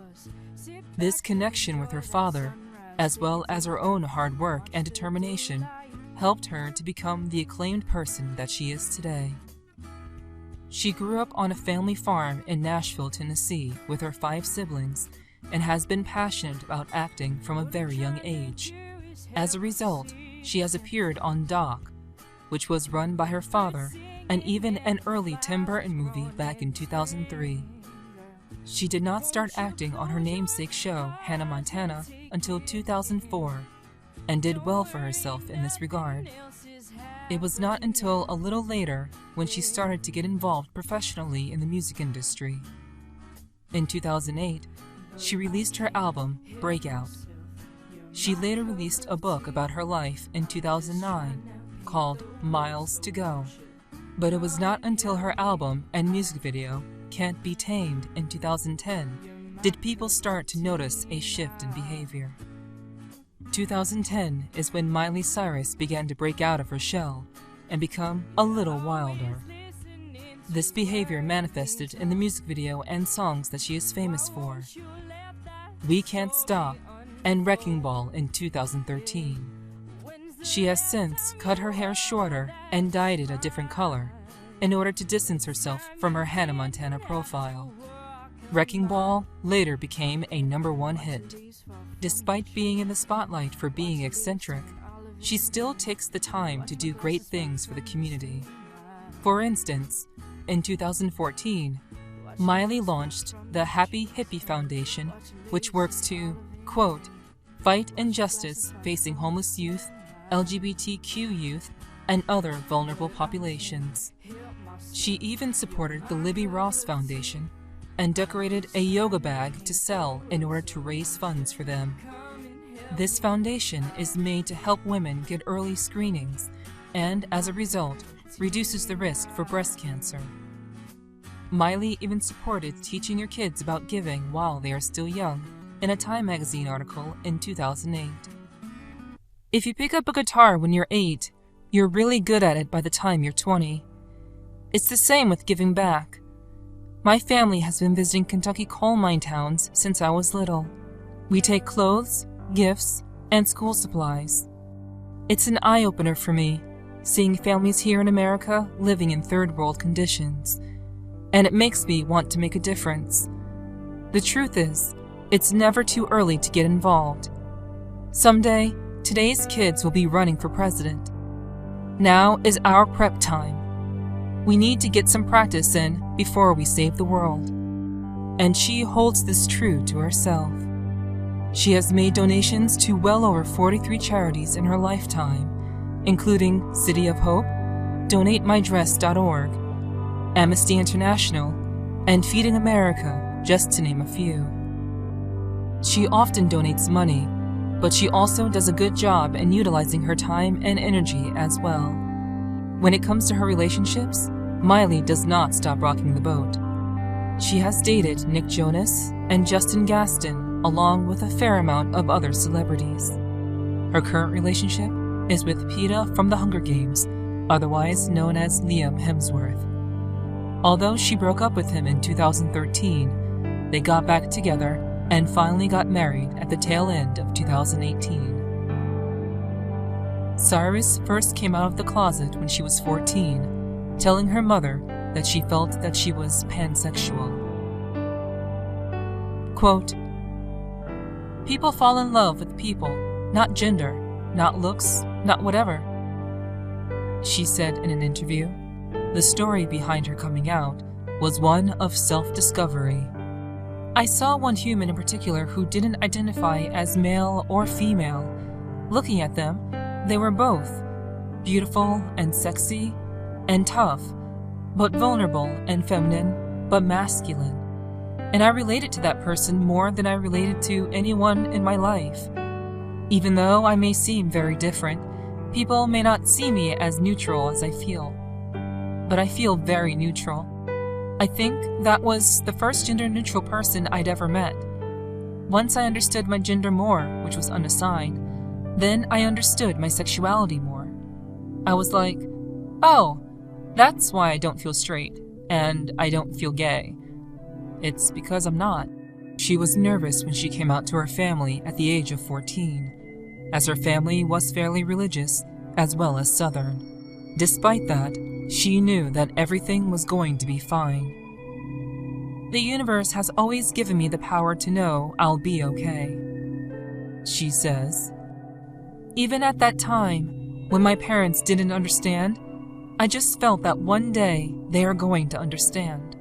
She was open about being pansexual back in 2015 when she hosted the MTV Music Awards, making her the first open pansexual to host these shows. Janelle Monáe. We come in peace, but we mean business. And to those who would dare try to silence us, we offer 2 words. Time's up. Janelle Monáe is a popular singer, songwriter, and actor that is known for her more experimental music. While she is considered to be an R&B singer, her music often incorporates hip-hop, rock, and pop. Her breakthrough albums came in the form of her more futuristic albums, The Electric Lady and The Arc Android, the latter of which landed on number 17 of the US's Billboard Top 100. It even received a nomination for a Grammy. She was also well known before this for having the best voice that stood out in the church choir. Quote, I come from a very hard-working class family who made nothing into something, she said about her family. Both of her parents worked for positions where they had to wear a uniform, so Janelle decided that she was going to wear a tuxedo. She claims that since her parents had to wear a uniform, she will now wear a tuxedo as a uniform as well. On top of her musical career, she has also played in musicals such as The Wiz and Cinderella, and even got into scriptwriting at one point, writing playwrights when she was as young as 12 years old for the Young Playwrights Roundtable. She later had to drop out of school and moved to Atlanta, Georgia, where, while working at Office Depot, produced a demo CD, which to start her career.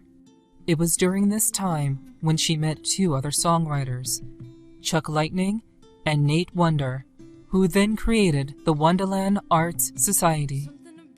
Her first professional foray into the music industry happened in 2005 when she was discovered at the age of 20 by Big Boy. As a result, she was signed on to perform on several Outkast tracks.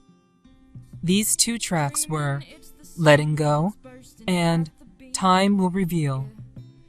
The next year, she was also featured on Call the Law and In Your Dreams. It was not until 2010 when her debut album, Arc Android, would come out to rave reviews. 2013 shows her album, The Electric Lady, which was also extremely liked by her fans. Aside from this, she took a break from releasing albums, not releasing another until her last album, Dirty Computer, was released in 2018. All in all, her music has been nominated for 6 Grammy Awards over the years. She has also appeared in many films and TV shows, including American Dad, Austin City Limits, Rio 2, Ugly Dolls, and is going to appear in the upcoming movies Harriet and Lady and the Tramp. She has also appeared in many other movies, as well as songs throughout the years, making a name for herself on various platforms. When it comes to the worlds of politics, as well as charity, Janelle does not back down. During the 2018 Grammys, she made a powerful speech about responsibility. Quote, we come in peace, but we mean business. And to those who would dare try to silence us, we offer 2 words. Time's up, said Janelle, mostly referring to the #MeToo movement, as well as other injustices that minorities face. We say time's up for pay inequality, time's up for discrimination, time's up for harassment of any kind, and time's up for the abuse of power, because you see, it's not just going on in Hollywood. It's not just going on in Washington. It's right here in our industry. And just as we have the power to shape culture, we also have the power to undo the culture that doesn't serve us well. So let's work together. She has also been a CoverGirl model since 2012 and have been in various campaigns that talk about women's rights, such as Girls Can in 2014 as well as the more recent Queen collection. She has even donated to various charities, including Autism Speaks, American Foundation for AIDS Research, Save the Music Foundation, and has even done a charity concert to raise funds for the victims of the Flint, Michigan crisis. When it comes to how her life is as an artist, she feels a sense of responsibility to do what is right. She once said in an interview, "This is the first time that I released something with a lot of emotion. The people I love feel threatened. I've always understood the responsibility of an artist, but I feel it even greater now. And I don't want to stay angry, but write and feel triumphant." Before she came out, she would always be asked questions about her sexuality. However, she refused to come out during that time because she was not ready. She would often say, "I only date androids," as a response. This was a reference to her older album, Arc Android. While she has vocally shown support for the LGBT community since at least 2013, she did not come out of the closet until 2018, when she addressed her sexuality in a Rolling Stone interview. It was then that she came out as pansexual. In her interview, she had some choice words to say. Quote, "Being a queer black woman in America, someone who has been in relationships with both men and women, I consider myself to be a free-ass motherfucker."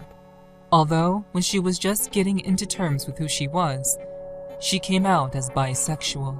But all that changed when she, quote, read about pansexuality and was like, "Oh, these are things that I identify with too.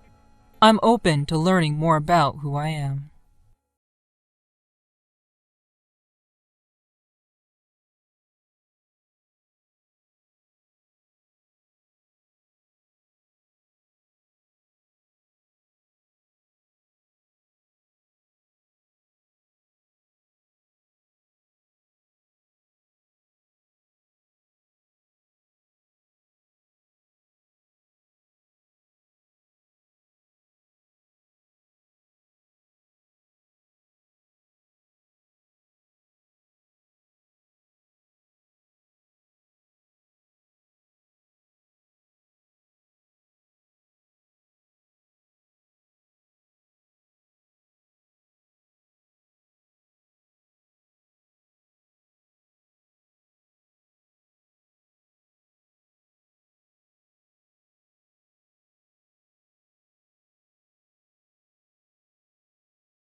Part of includes The Annoying Orange, Internet Famous, The Mind of Jake Paul, and I Hate My Selfie.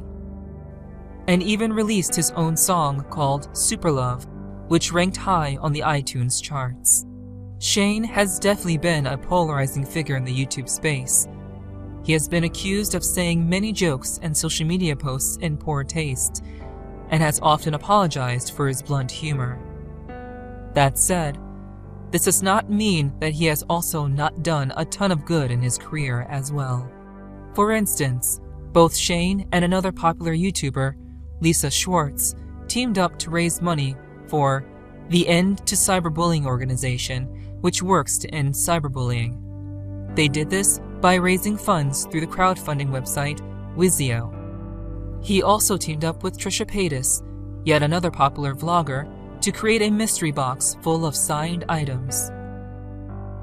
They put the box on eBay in order to raise money for the charity Feed the Children, which works to end food insecurity. They were able to raise almost $100,000 for the charity this way. When it comes to his dating life, he has been known to be with a few people. For instance, for almost a year, he dated Nadine Sakura from 2010 to 2011. It was after he broke up with Lisa Schwartz that he created an emotional confessional video on his YouTube channel, telling his followers that he was bisexual. I'm making this video because I feel like it could help a lot of people. Over the last year, I have been extremely sexually confused. I mean, my whole life. But this last year is when it really hit me. I always wished that I was gay, that I was just 100% gay, for so many reasons. Number one, that means I would know who I was. Number two, it would be a lot easier for me to be accepted by people because I wear wigs and dresses on the internet, and I'm feminine and all these things. It'd be so much easier to be just like, yeah, I'm gay. But I'm not. I'm not really gay, and I can't sit here and say that I am because that's not real, and that's not genuine. But I also can't sit here and say that I'm straight. This is something I've come to the conclusion through therapy and from being honest with myself. I am bisexual. I have said it out loud once before in therapy, and I have never really talked about it until now. He has hoped that this video would help people who may not be as confident in coming out.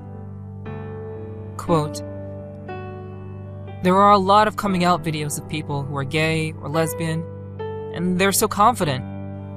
But it made me cry because I'm not like that. I don't know who I am 100%. I know that a lot of you guys might feel the same way." In fact, coming out to him was not met kindly by some members of his family several years back. As a result, he gained a lot of weight due to using food to drown out his emotions. He did manage to lose the weight and get a hold of his weight problem before he created his channel in 2008.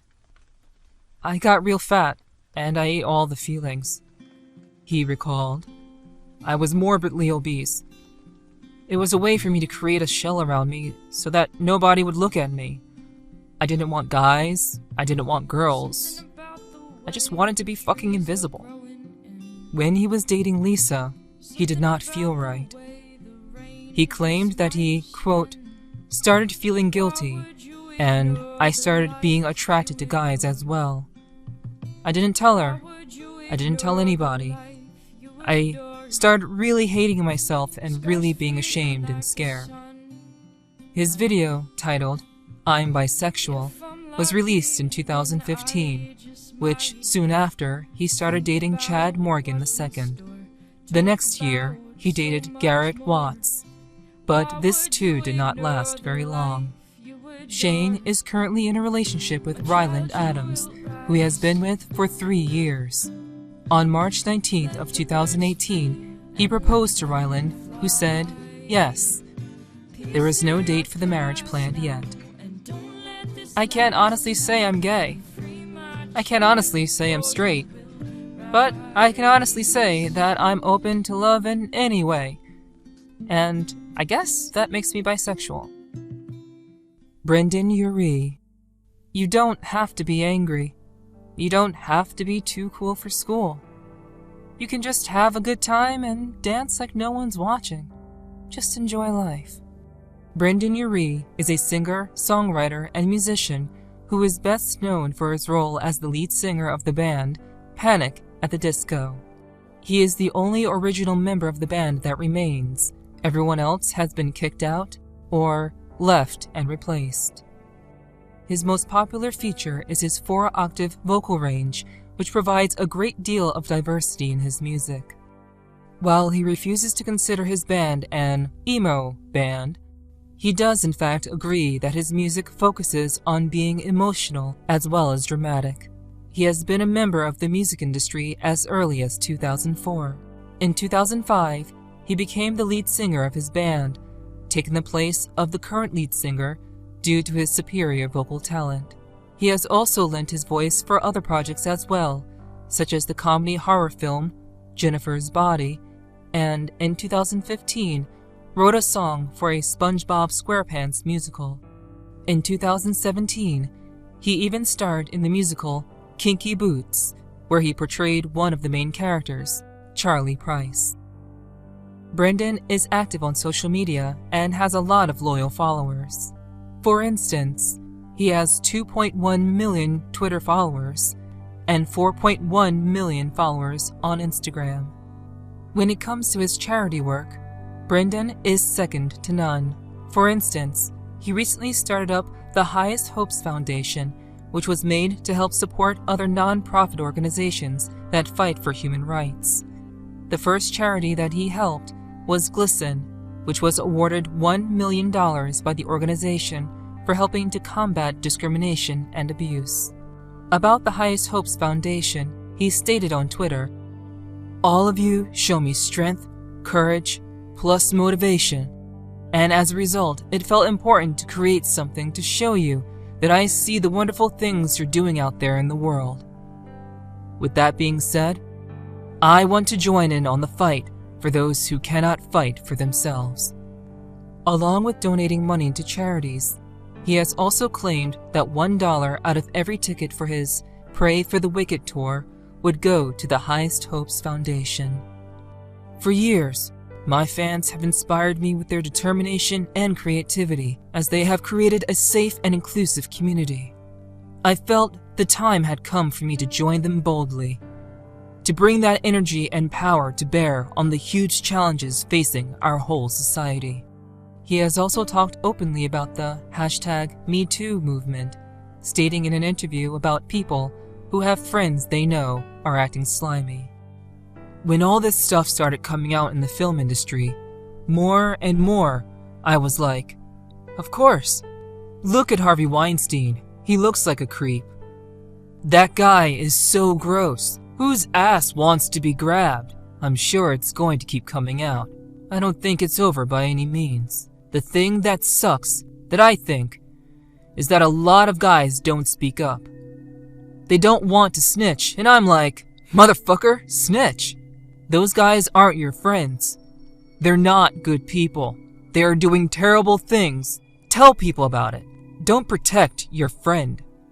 He was also a pretty big opposer of the Westboro Baptist Church, a popular anti-gay church that would go around picketing funerals, weddings, and LGBT events. He got into a Twitter war with them in 2014. The church was planning on picketing the concert Panic at the Disco is having. As a result, Brendan stated that for every person who attended their picket, he would donate $20 to the Human Rights Campaign. However, only about a dozen people showed up to the picket. As a result, he rounded the number up to $1,000, as well as $5 of the proceeds that he got from merch sales that day. When it comes to his relationships, Brendan is a married man. He is married to Sarah Orszchowski and has been married to her since 2013 and got engaged to her in 2011. However, he did come out as being pansexual, stating that he does not really care about sex or gender. "I'm married to a woman, and I'm very much in love with her. But I'm not opposed to a man because to me, I like a person," Erie said. "I guess you could qualify me as pansexual because I really don't care. If a person is great, then a person is great. I just like good people, if your heart's in the right place. I'm definitely attracted to men. It's just people that I'm attracted to." His fame and fortune, and the fact that he understands his social responsibility, is something that is great to see in people who work as role models for others. He came out in 2018, and his wide support for the LGBT just goes to show his determination to the cause of helping people who might not be able to help themselves as easily. In fact, all of these stars are doing a great job with teaching their fans that supporting other people and giving when you can is important. they are also opening the world up about pansexuality and bisexuals. Not a lot of people have even heard about pansexuality, let alone understand what it means to be one. This is why having representation in the world of pop stars and vloggers is important. A lot of people who are bisexuals or pansexuals feel left out, or even shunned, even by members of their own community. So having stars like Brendan, Miley, or Janelle come out and be able to make people feel accepted is a feeling that many of us need. Representation matters, and as more people come out over the years, more people will feel comfortable in their own skin. This is only the beginning. For some people, coming out can be far easier than it is for someone else. This is especially true if you are a teenager, especially during a time when trans people are not seen in the best of lights. But despite these hurdles, there are many people who come out as trans at a young age and work tirelessly in order to help other people have an easier time coming out. It helps that they are also working to increase visibility and representation on the big screen as well. For instance, in the 2017-18 TV season, there were 13 trans men and women and 4 non-binary characters, according to a report by GLAAD. This is compared to just 2 years ago, where only 7 people fit that criterion. This increase in visibility helps to normalize trans people and transgender experiences, and reduces bullying and hate crimes around the world. Hopefully, this trend continues, and we see a lot for LGBTQ representation in media in the next few years. So let's look at some of these awesome trans women who are working hard to increase visibility for trans people on TV, music, and more.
Tacoma, Elton John, Grace Jones, Keaton Diffie, and TIGA, among others.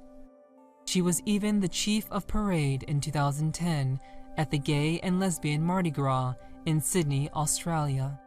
A year after she announced it, she finally released her autobiographical book, Doll Parts, in 2017. This book, as well as holding a lot of information, also contained lots of pictures of Amanda. Her unique appearance has to do with her having a fair amount of surgeries in order to engage as a nightlife diva. As a result, she has made her eyes and lips bigger, got a forehead lift, butt implants, breast implants, and even went as far as having her ribs broken to give her body a more hourglass figure. Fortunately, everything was at its best when I had it done, she claims. I didn't have to do silicone injections in the boobs and things like that. They had implants by then. In those ways, I was lucky. And the sex change was really good. I didn't have to fix everything. When it comes to activism and charity, Amanda does her best. In 2007, Lepore was part of the True Colors Tour, which benefited the Human Rights Campaign, the Matthew Shepard Foundation, and PFLAG. Also, in the 2019 Saks Fifth Avenue's Pride campaign, she will be performing alongside Nico Tortorella and Dionne Warwick, among others. 40% of the proceeds will be donated to SIGB with a minimum of $100,000. One controversy she was in was when RuPaul claimed that trans women wouldn't be able to compete on RuPaul's Drag Race. Amanda responded, "Well, I respect RuPaul, and it's her show, you know? So you can do that. But I do think there should be a spin-off or something for trans girls." A lot of people did not like the rule, as it is exclusionary to a group who already has to deal with being excluded for who they are. But since RuPaul believes that HRT can be too much of a, quote, performance enhancer, she banned it from the show. Another one of her most recent controversies came due to Travis Scott. Amanda was supposed to be present on the album cover and was included until she was removed at the last minute. It was great being a part of David LaChapelle's incredible photograph of Travis Scott's album cover, but I'm curious why I'm not on the picture. It seems that the only alteration to the album cover was her removal. Many people claimed Travis Scott must have been transphobic, although Scott himself denies these allegations. From a very young age, Amanda knew that she was a girl on the inside. Ever since I can first remember, I knew I was a girl. I couldn't understand why my parents were dressing me up in boys' clothing. I thought they were insane. She first started to trade costumes to a trans friend in order to start taking female hormones. After seeing a therapist, the doctor prescribed her hormones of her own. Amanda married a bookstore owner when she was just 17 and was able to get permission to get sex reassignment surgery by the time she was 19 years old. Later on, she left her husband and moved to New York. She established herself as a nightlife person in the 90s, was a member of Club Kids, and later worked to turn into the person she is today. I was always Amanda, even when I went by a different name. This shows that not only is Amanda a great role model, but she is also strong herself when the going gets tough. Josie Toda. There wasn't a lot of diversity in all genres, whether it was race or ethnicity or the LGBTQ community. I definitely stuck out like a sore thumb. I came to the conclusion, I had to at such a young age, if no one was going to be like me, then I just have to own it. If I can't be like everyone else, then I might as well just own who I am. Josie J. Toda is an actor and a writer. She is most known for her role in Champions, as well as her role on the Disney Channel show known as Jessie. She was a great child artist, and always had a passion for the arts, often performing in plays and theater productions, and even played in the film Other People, as well as Back in the Game. Due to her passion and talent, she was listed in Forbes 30 Under 30, as well as The Hollywood Reporter's Top 30 Stars Under 18, and more. However, it was not until 2018 that she came out of the closet as trans. As a result, her first 7 years was spent being cast into male roles. Due to the fact that she is Josie now, I am not going to list a lot of the old films that she was in, out of respect for her and her new identity. But I will state that she did play many roles on multiple TV series and films throughout her early career, and was even nominated for the 2014 Young Artist Award for Best Performance in a TV Series, as well as Variety's Sundance Breakout Star of the Year. Meaning that even if the roles did not suit her preferred gender, she still rocked them. This can be seen in her social media profiles as well. As of this recording, she has 264,000 followers on Instagram, as well as 21,500 followers on Twitter. Her life as an activist is also well known as well. It started off one day when her teachers had a meeting to decide if they wanted her to stay at the school. According to my principal, it was unanimous, and I was asked to leave because I didn't, quote, fit in, explained Toda. On top of her experiences at school, she often appears on TV to discuss representation of LGBTQ+ characters in media. As a result, she was awarded the Visibility Award in 2018 by the Human Rights Campaign, as well as mentioned in the Out magazine's Out 100. She is also an ambassador for GLAAD and GLSEN, and serves on the GLSEN Game Change Council. Toda felt like she was a female her entire life, and as soon as she started speaking, she wanted to wear dresses. However, she did not know what was happening until she saw a documentary named I Am Jazz, which talked about the transgender activist Jazz Jennings. After this, she focused on getting SRS herself. I knew on some level that I was female. It crystallized about 3 years ago when I was a 14-year-old watching the show I Am Jazz with my mother. As I learned more information about hormone replacement therapy, I knew that this was what I had to do. I looked over at her in the middle of the show and said, "This is me. I'm transgender, and I need to go through this." Her mother was supportive and allowed her to see a doctor who put her on hormone blockers. I have come to believe that God made me transgender. I don't feel like I was put in the wrong body. I don't feel like there was a mistake made. I believe that I am transgender to help people understand differences. It allows me to gain perspective, to be more accepting of others, because I know what it feels like to know you're not like everyone else. Growing up, people just assumed that she was a, quote, gay boy, and was even asked by reporters what it was like being a, quote, young gay man. This annoyed her, but she was unsure what to do, as at this point she had a following, and was worried she would not be accepted if she came out so early in her career. I was afraid that I wouldn't be accepted, that I would be embarrassed, that the fans who knew me from the time when I acted in a Disney show would be confused. But all of this changed in August of 2018, when she got the courage to finally come out. This was well received by her fans, and since then is still working as an actor, but now picking up more female roles.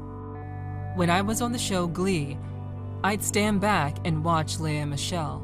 She was fabulous, and it was fun to see her and the other girls wear dresses and put on lavish musical numbers.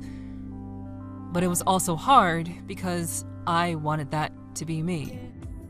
At the moment, she is working to complete her education as well as acting. She is happier now that she is out. It feels like I'm being seen.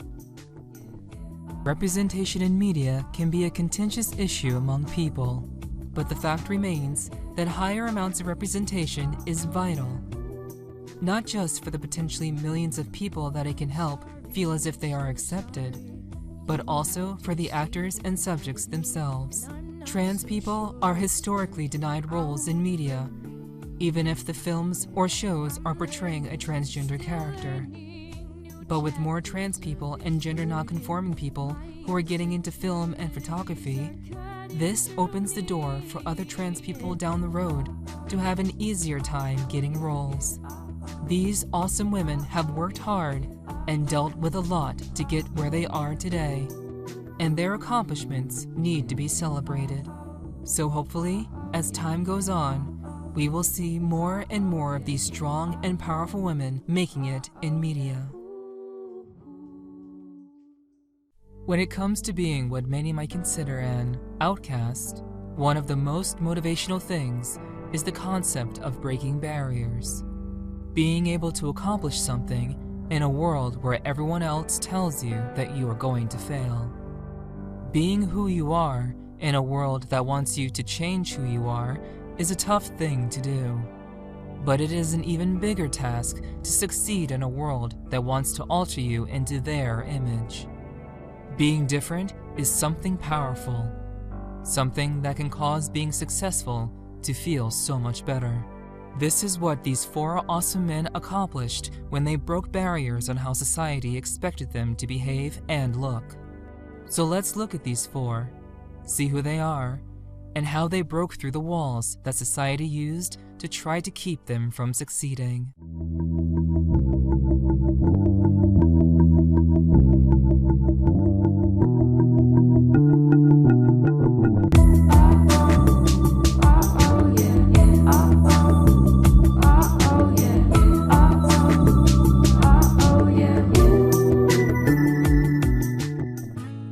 James Charles.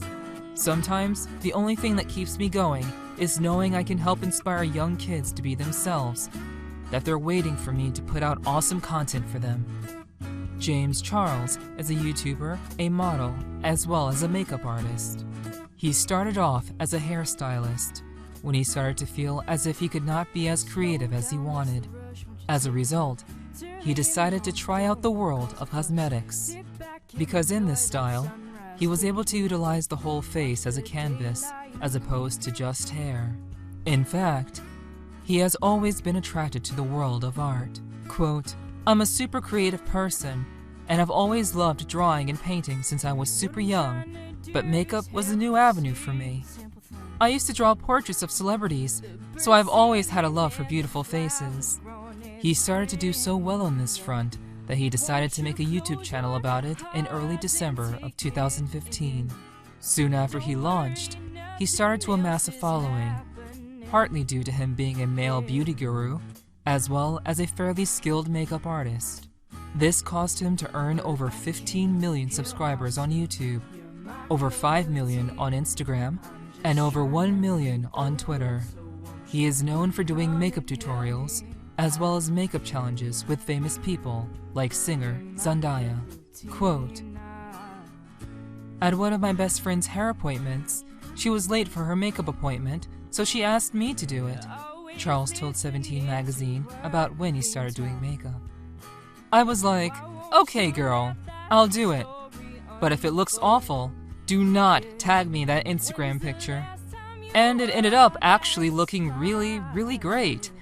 So she ended up posting a picture, and she loved it, and everybody was like, "Oh my god, this looks so good." So I ordered a basic starter set online, and I started practicing on clients. Yet, his popularity did not surge until almost a year later, when he posted on Twitter that he brought his ring light to his high school prom in order to add highlights to his pictures. This went viral on the internet, and soon James started to receive messages from brands that wanted him to be a spokesperson or to sponsor their products. One of these brands was CoverGirl, who soon had James become the first male spokesperson for the brand. Just 1 month after he became the spokesperson, he starred in many of their commercials. And just a month later, he appeared on Ellen DeGeneres in order to discuss his experience being the first male CoverGirl model. Quote, "The fact that I am the first boy is so cool. It shows that this industry is actually becoming genderless, and we're finally making the push towards equal opportunities for everybody, regardless of race, sexuality, gender." One of his most viewed YouTube videos just happens to be the one where he did Kylie Jenner's makeup for Halloween. And in 2018, he was even a member of the Sister Squad along with the Dolan twins and Emma Chamberlain. The strangest secret to consider is that Charles is legally blind. He has to wear strong corrective lenses, often in the form of contacts, but he is extremely creative in spite of his disability. "My contacts are the same prescription as my regular glasses. After a long day of a shoot, however, my eyes do usually feel pretty dry, so it can be a pain sometimes. Oh well, I guess beauty truly is pain." While he tends to not get involved in politics often, his presence on social media has helped to inspire millions of people. He has helped young boys in particular to feel represented in the community and feel as if they are not alone. But there was a time when he talked about representation in the beauty industry. Quote, "Some of my favorite pages to follow are person of color artists, and the lack of representation is sad," he said. Skin color has absolutely no correlation to how talented someone can be with makeup, and it's frustrating to watch solely white people make it to the top. I seriously hope that in the future, the industry will continue to be more and more diverse. He came out of the closet as a gay man when he was 12 years old. He came out to his parents, who were incredibly supportive of him. In fact, so supportive that his father turned their basement into a room that he can use to practice hair and makeup. Quote, "They were so incredibly accepting," he said, not just about his parents, but others in his community. "I know it's definitely very challenging for a lot of different people, so I was very thankful to have a pretty easy situation. When it comes to relationships, there does not seem to be anyone specific that he is seeing. However, his friend, Grayson, as well as many other members of his life, have been incredibly supportive. This is a great thing in our society, as it shows how important it is to support people who have come out."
He was not very big on giving interviews, as he recently told to GQ. Quote, "With some pop stars, the idea of them is maybe more balanced or fully formed. A half dozen magazine covers, X amount of interviews, a daily influx of media. There's a way you want to be in the visual press, although you could potentially be misrepresented. When you're completely minimal with media, there's a lot of pressure on whatever one thing you're doing. Stakes are higher. Social media helps that, because you're fully in control and can message that how you want. However, it was not too long after that when he started to make a name for himself in the industry. It was in 2011 when he released his first mixtape of his own music, which he titled Nostalgia Ultra. This received tons of good reviews from Rolling Stone and NPR, among other publications. Jay-Z and Kanye West were also highly impressed with his work, and was able to provide vocals for the album Watch the Throne. Just 1 year later, he released another, titled Channel Orange, which also got raving reviews from both fans and critics alike. In fact, once it was released, it jumped to #1 on the top albums chart on iTunes. Later on, in 2016, he released Endless and Blonde. These two were bumped to the top of the charts in both the US as well as the UK. When it comes to his activism, he likes to take a far more practical approach. For instance, during the 2018 midterm elections, he offered to give out free merchandise to people who could prove that they voted. This helped with getting many people involved in the political process and to get their voices heard. Quote, "The stakes feel higher now," Ocean said of the modern political climate. "I was excited about the idea of incentivizing people to vote and to get excited about midterms, because people aren't usually excited about voting at midterms." Quote, "Getting 7,000 or 8,000 people who might not have otherwise voted to participate like that is a testament to what public figures can do or encourage with their voice. It feels responsible, especially at this time. Maybe also at many times prior, but it feels less like responsibility and more like a great opportunity that I had and still have." He also had a bit to say about the 2016 Orlando nightclub shooting, which killed 49 people. He wrote an essay talking about his own experiences with biphobia, including an experience regarding his father when he was just 6 years old. As a result of him mentioning this, his father sued him for almost $15 million. However, this was dropped when the judge could not find any evidence that he had been defamed in any way. Ocean did not come out of the closet until 2012, when he posted on his website about his feelings for both men and women. However, despite this, he does not seek to label his feelings. "The night I posted it, I cried like a fucking baby. It was like all the frequency just clicked to a change in my head. All the receptors were now receiving a different signal. And I was happy. There's just some magic in truth and honesty and an openness." In the same interview, however, he took pains to disavow any fixed sexuality.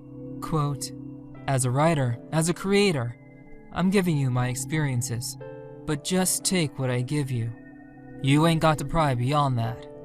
There was also a short poem he made in Boys Don't Cry called Boyfriend, in which he states, "I could say that I'm happy they let me and my boyfriend become married.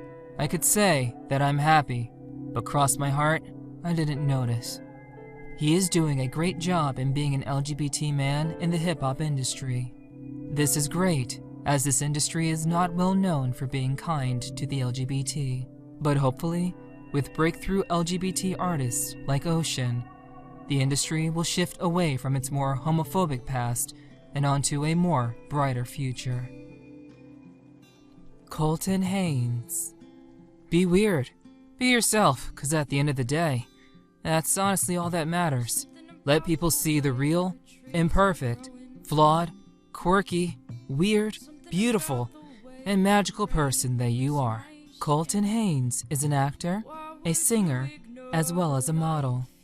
His most notable role to date would be his portrayal of Jackson Whitmore on Teen Wolf. He was also Roy Harper in the superhero series Arrow.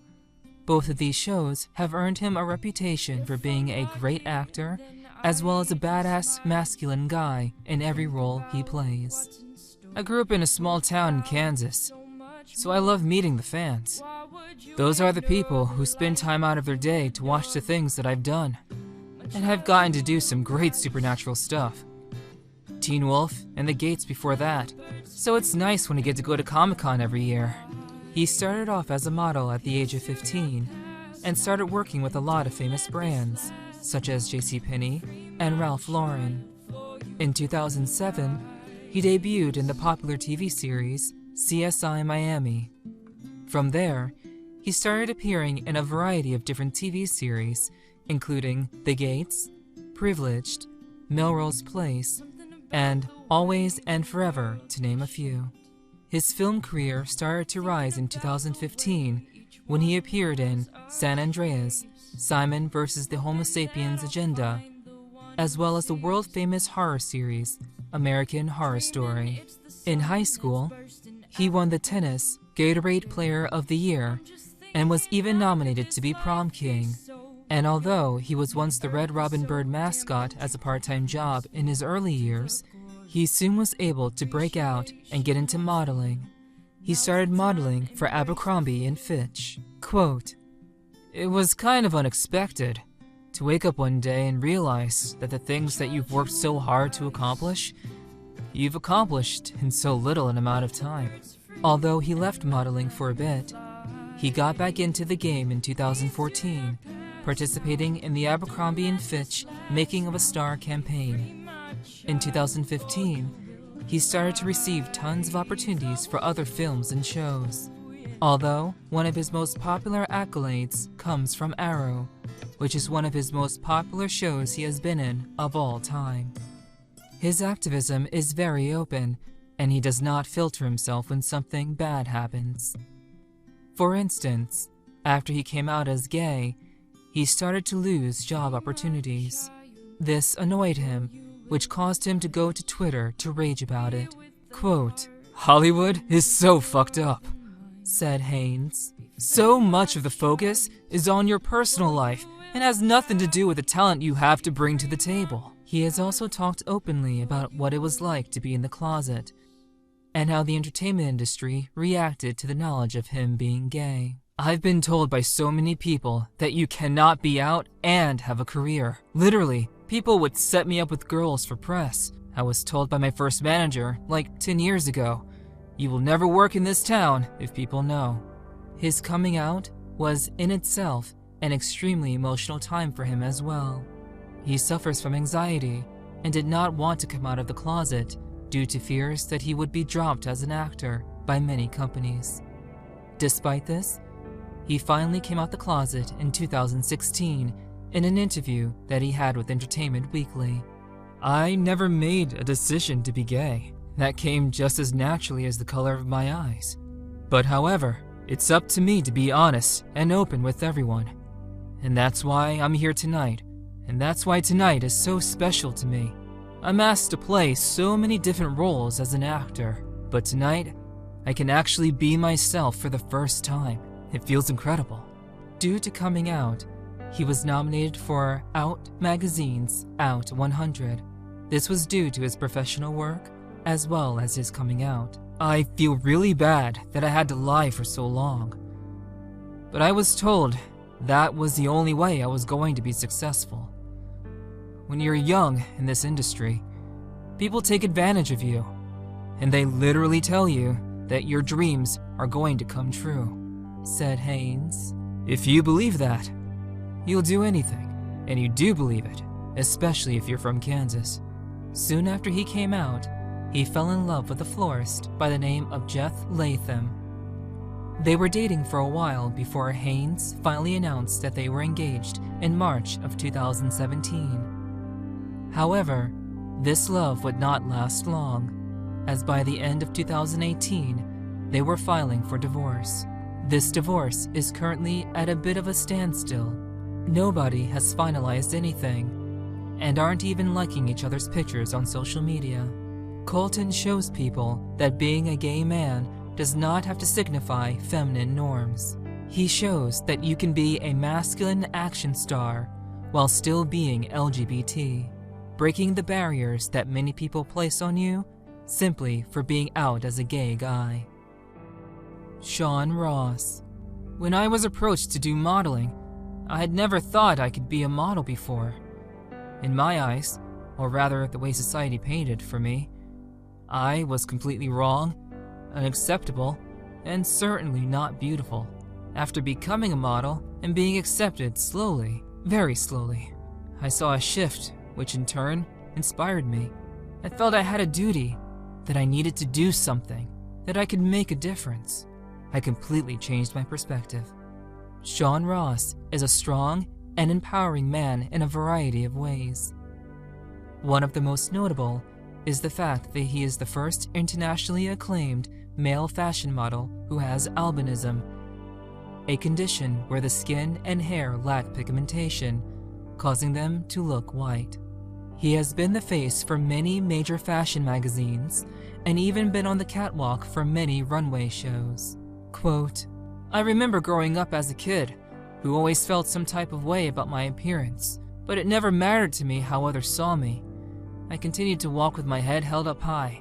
Later that day, my mom spoke to me and said, every child is built with knowledge. You need to know that you are beautiful and rise above stupidity. It is because of her that I never forget that I am beautiful and I too can change the world. He showed up in 2009 on the Tyra Banks show with another albino model, Deandra Forrest, to share their experiences. Later in 2009, he got a role on a small short film by Johan Lemoyne. After this small victory, he also worked with various other directors, such as Ella Manor, Julian Seri, and Jessica Yatrovsky, among others. When it comes to his activism, Sean is fierce. For instance, he started a movement called In My Skin, I Win, which helps individuals to accept themselves for who they are. This is a great move to help people feel more comfortable with their bodies, regardless of blemishes and imperfections. He also created a new capsule collection which contained t-shirts and more, which helped to acknowledge all types of skin colors. These shirts, which came in brown, peach, and white, showed close-ups of many people, including models that had vitiligo, albinism, stretch marks, freckles, and more. The models included his own friends, as well as other people who responded to a casting call.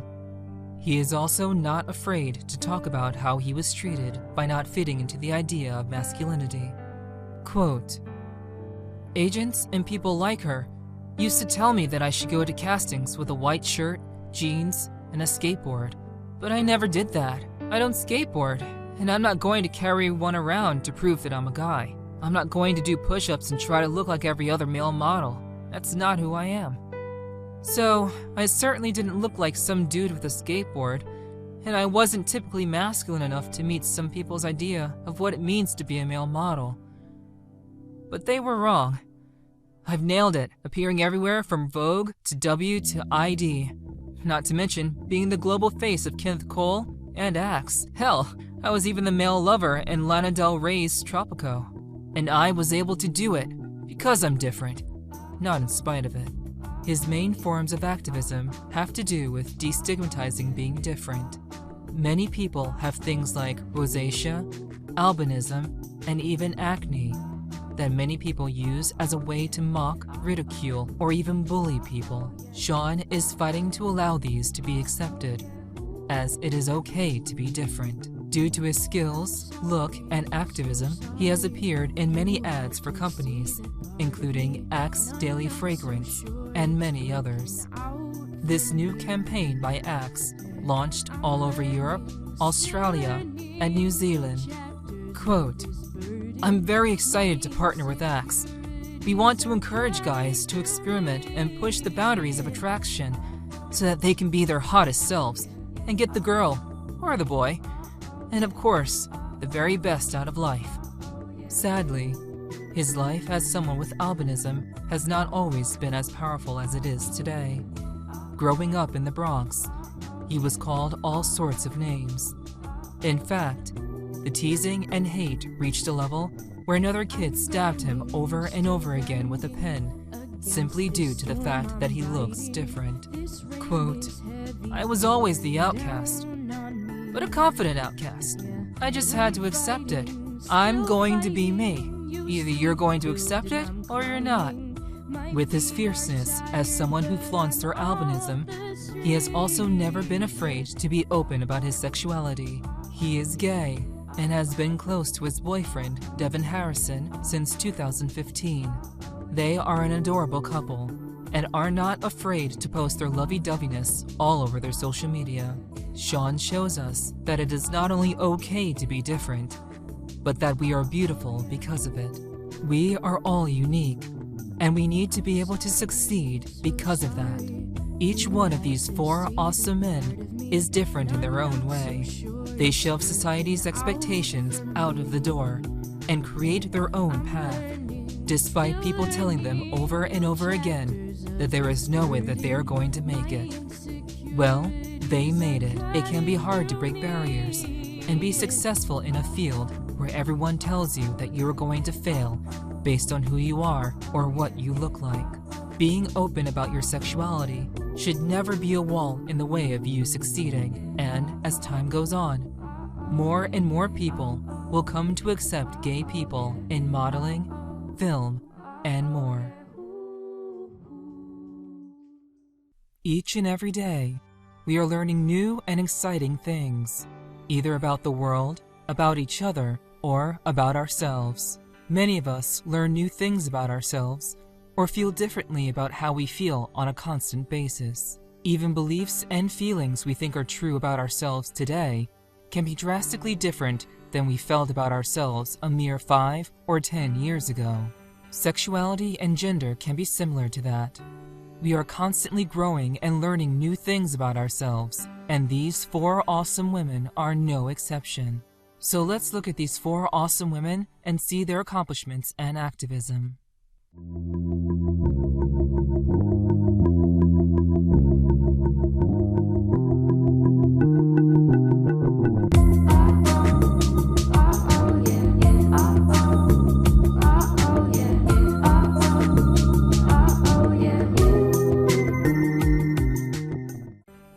Daya. People should be allowed to roll out of bed and go to an interview. People shouldn't be telling you, you can't curse because it's not ladylike. I don't believe in those standards. Grace Tandon, known by her stage name, Daya, is a singer-songwriter as well as an instrumentalist.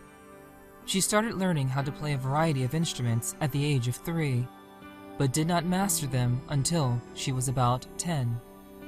At the age of 11, she joined the Accelerando Music Conservatory, which helped her to sing better. This opened the door for her later on when she decided to get into her music career. She did not see her break into the music industry until 2015, when she released her hit song, Hideaway. This song reached 23 on the Billboard Top 100 and was able to show the world her voice and musical skills. She even lent her vocals to the Chainsmokers' song, Don't Let Me Down, where she won a Grammy. To think I was just a normal high schooler 2 years ago is hard to process for me because my life is so different now. But I'm so grateful for radio for supporting me from the beginning and my fans for sticking with me. This is just the beginning, but it's going to be a fun ride. Daya almost stopped working towards her career as a vocalist due to the fact that she did not believe that she was going to be able to build a career out of it. However, Steve Zapp from Z Entertainment took a liking to her music and was able to get the music launched. As a result, it got a lot of positive reception online and was even mentioned by Perez Hilton and Tyler Oakley. Her music was so popular and warming that in 2016, she received an invitation to perform during the Easter egg roll at the White House. This was a surprise to her, and the Obamas were happy to have her there. She also adores fashion and loves to experiment with it. Quote, I love fashion, and I think it's another way of expressing yourself. It's like an art. I think I definitely want to get more involved in the fashion world. Being at New York Fashion Week was so fun for me to see all the different designers, see their work, see what's current and fresh. When it comes to awards, she has been nominated for a ton and won a few. For instance, she won the aforementioned Grammy, as well as Best Trending Track by WDM Radio. She was also nominated for a Kids' Choice Award, as well as Song of the Year and Breakout Artist of the Year by Radio Disney, among many others. When it comes to her political activism, her short time in the limelight has not stopped her from making strides. For instance, she has started the #SafeIs movement on Instagram and Twitter to encourage her fans and followers to share their own experiences of what it means for them to feel safe. Quote, "I want my song, Safe, to be an invitation to start a positive dialogue in a world in need of compassion. Let's uplift each other. Create your own version of what safe means to you." This came after the Las Vegas shooting, where over 49 people were brutally murdered simply due to their sexual orientation. This is a tragedy, and many people are frightened as a result. Many people are even afraid to go to school due to the mass shootings there as well. As a result, she released her song by the same name, titled Safe. It happened at a concert, just like this one, where people should be having fun and celebrating life and music and love, and the attacker tried to take that away from people. I wrote this song for those victims and their families. She has done more lighthearted activism and charity work as well. For instance, she went to an event hosted by famed chef Ming Tsai, which was a fundraiser to help families who were suffering from cancer. She also went to the Women's March in Los Angeles, which has over 700,000 people show up to fight for women's rights and other feminist causes. She is a huge feminist and works hard to do what she can about gender inequalities. She is also known for being open about who she is as a person. For instance, she came out as bisexual. She posted about this on her Instagram page. "One day late, but happy first National Coming Out Day to me. What a crazy thing. All I gotta say is, follow your gut and don't feel like you owe any sort of explanation to anyone. Your sexuality is yours only, so build with it at a pace that works for you. I'm proud to be a bisexual member of the LGBTQ community with a girl I love who makes me feel more like me every day. The support has been beyond, and though it wasn't always easy, I also recognize how privileged I am to have had so much of it. So I especially want to be there for those of you who aren't surrounded by the most accepting family, friends, or communities. Stay authentic. Talk through it with people you trust. Know you're loved, and that I'm thinking of you." Her fans are grateful to have someone who, despite being new to the scene, is trying her best to make the world a better place and to be a positive influence on her fan base.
incendiary voices of her generation. For instance, she talked about the issue of cultural appropriation when she made a video for a school project called Don't Cash Crop My Cornrows, which was published on her Tumblr in 2014. As a result, she was invited onto Oprah Winfrey to give a talk on her show. As a result of her activism, INC awarded her the Young Gifted and Black Award, and she received a BET Award in 2016. She was even named Feminist Celebrity of the Year by Ms. Magazine. Along with all of this, she was labeled one of the 30 most influential teens in both 2015 as well as 2016, and was in Forbes 30 Under 30 in 2017, meaning that she has been a very influential spokesperson when it comes to rights, and is not afraid to speak her mind. Quote, "I feel like activism is a lens through which you navigate your life. It's also the choices that you make, and so I think I'm always looking through that lens when choosing roles. It becomes activism inherently to work on these films just because we are receiving these three-dimensional, newer portrayals of Black women on the screen for the first time, especially for younger Black actresses." She has spoken at the TIFF Next Wave Festival about colorism and why she decided to step away from a role on Black Panther because she did not want to take the place of someone who had a darker skin tone. Quote, "One of the most challenging things for me to do was to walk away from Black Panther. I got really, really close, and they were like, 'Do you want to continue fighting for this?' And I was like, 'This isn't right. These are all dark-skinned actors playing Africans, and I feel like it would just have been off to see me as a biracial American with a Nigerian accent, just pretending that I'm the same color as everyone else in the movie.' This is due to the fact that since she is biracial, she feels her privilege as a light-skinned Black woman should not take the role of people who were better suited." Quote, "That was not a space that I should have taken up," Stenberg said. "And it was so exhilarating to see it fulfilled by people who should have been a part of it, and who deserved it, and who were right for it. I just wasn't." She makes sure to give a lot to charity as well. For instance, she serves as a No Kid Hungry ambassador and supports the Ubuntu Education Fund. She says that she has stopped using her smartphone as of 2017 because she believes that constant access to the internet and the news is not good for one's mental health. As a result, she took a break from it. When it comes to her coming out of the closet, Amandla seems to still be figuring out who she is, as she has, in the past, identified as queer, pansexual, bisexual, gay, and even gender fluid. Quote, "Gender and sexuality are so fluid. It's okay to change your mind a million times and figure out what works for you. I came to a place where I felt really proud of my sexuality, and I decided I wanted to share that pride." While she has claimed in the past that she feels more comfortable using they/them pronouns, she also stated that using them to describe her can hurt her career prospects. Quote, "I was kind of hoping you would stay within the Tumblr realm for now," she mentioned on her Tumblr page back in 2016, "as it will probably throw off potential employers and producers who want to hire me for movies. They often look at wiki pages. Please keep it she or her up there for now. Thanks." This shows that she is not only a strong and powerful woman, but she is still finding out who she is and how she wants to be portrayed. We need more women like Amandla in the world. Cara Delevingne. "Even if I'm exhausted, I always try to go into a show with a smile on my face. If I'm in a bad mood, people are going to act bad. The energy you give off is the energy you receive." Cara Delevingne is a fashion model who is known for having a very recognizable face and being a very vibrant animal rights activist. She was the face of Burberry's Spring-Summer campaign of 2011 and 2012.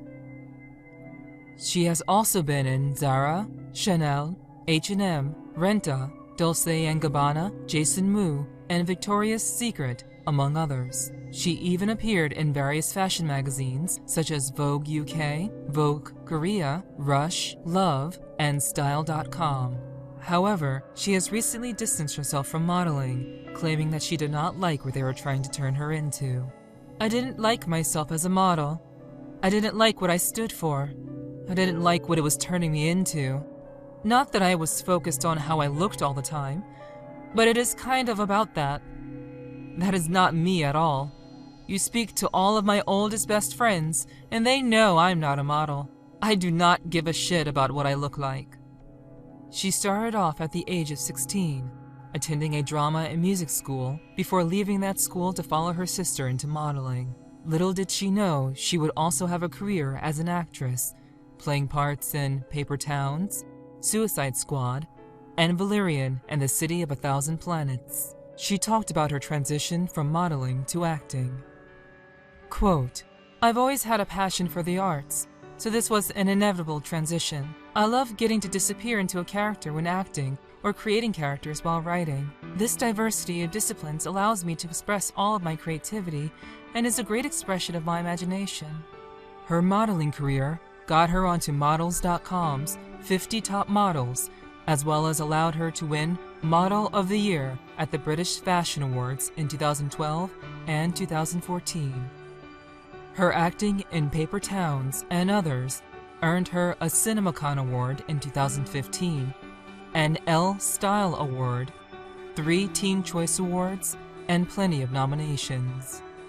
Her online activism is pretty strong, often fighting for animal welfare. After the killing of Cecil the lion back in 2015, she auctioned one of her watches for $21,000 and donated that money to Wild CRU, a wildlife conservation unit. She did this to help conservation and to keep lions from becoming extinct, regardless of the, quote, legality of the hunt. The killing of Cecil the lion was a tragedy. Help the scientists who care about the future of wild lions in Africa and work very hard on their conservation. She spoke about her fight with depression from a young age at the 2015 Women in the World Summit. She talked about how she was able to get help and had to leave school for 6 months and go on medication, which she says saved her life. She is also open about her ADHD and being medicated for it, which helps to eliminate mental health stigma that many people face. Quote, "I thought that I was completely alone. I wanted the world to swallow me up, and nothing seemed better to me than death." Along with her activism, she has also supported various charities, including Girl Up, the Elton John AIDS Foundation, Save the Children, the Cyber Smile Foundation, the United Nations Foundation, and UNHCR, to name a few. Her desire to help people as much as possible is a great way to be a good role model for her fan base. She came out as someone who is gender fluid. Since her sexuality is fluid, she has had a hard time being able to explain this to people. As she once said in an interview, quote, "A lot of the friends I have who are straight have such an old way of thinking. It's, so you're gay, right? They don't understand it. If I'm like, oh, I really like this guy, they're like, but you're gay. I'm like, no, you're so annoying." Her coming out as sexually fluid is great, as it helps a lot of people who may not truly know how to explain their sexuality to people to have someone that they can look up to. Quote, "Every day I change." She also explained it to Vogue in 2016. "It took me a long time to accept the idea of being attracted to women until I first fell in love with a girl at 20 and recognized that I had to accept it. We're all liquid. We change. We grow." She also came out as gender fluid in 2018, meaning that her sense of gender switches around and does not stay in one place. "When I first realized that gender is so much more fluid than masculine or feminine, it was a breakthrough moment for me." Being able to open up about who she is and what her sense of gender and sexuality is has opened the door for more people to be accepting and understanding of this. It helps many people get less hate as a result of being perceived as different. Bella Thorne. Everyone suffers some injustice in life, and what better motivation than to help others not suffer in the same way? Bella is a model who started her career when she was just 6 weeks old, and as a result, has appeared in well over 30 commercials, including Tommy Hilfiger, Candies, Neutrogena, Texas Instruments, Guess, and Gap, among others. Also, she has ended up on the covers of US Shape, 17, Marie Claire, Teen Vogue, Elle, Glamour, GQ, and more. She has even appeared in music videos for Liam Payne and Logan Paul. She started acting in 2008 when she got a role in the TV series My Own Worst Enemy. However, she made fame as CeCe Jones in the Disney Channel original series Shake It Up. Since then, she also lent her voice to cartoons like Phineas and Ferb and games such as Marvel's Avengers Academy. She also has an album and at least 2 young adult novels under her belt, proving that she is a multi-talented woman. Her novels are actually a bit of an extension of herself and is written from her thoughts and feelings. The character in the book, Autumn, is pretty much an extension of her, even if she claims that she would never want to play her in a movie. Quote, Autumn and I already have a lot of similarities. We both have red hair, we're both Cuban, etc. I don't want people to get confused on who is who. I am not Autumn, and Autumn is not me, so I wouldn't want to play her in the movie. She was diagnosed with dyslexia at a young age, and was part of the reason for her being bullied and subsequently homeschooled. After she joined Sylvan, she started to actually become more accomplished in her academics, being 1 year ahead of her classmates for her age. She also overcame her dyslexia for the most part by reading as much as she could and learning as much as possible. Quote, I have to work extra hard because I am dyslexic. People said that I couldn't be an actress, but I'm proving them wrong. Acting has helped me overcome the challenge. She also hopes to help many people who may feel alone in their battle with this disorder. Sadly, a lot of people do not have the help and support that they need, and she wants to help with that, even if it is just through being there for people. Quote, I feel like so many people would end up in healthier places if they felt like they actually had someone that's going to sit there and just listen to them. And it's not fair that they don't have help, which is why I use my social media to talk about being dyslexic, to talk about, other things from the past, to talk about basically anything. Anytime you're creating debate, I think, is the best way to start any revolution. She also disliked how the news would portray her just for being herself. In fact, she would often highlight her freckles in order to take away from the fact that she had acne. The Daily Mail would be like, Bella must have been out partying last night because they got a photo of me not wearing makeup with acne.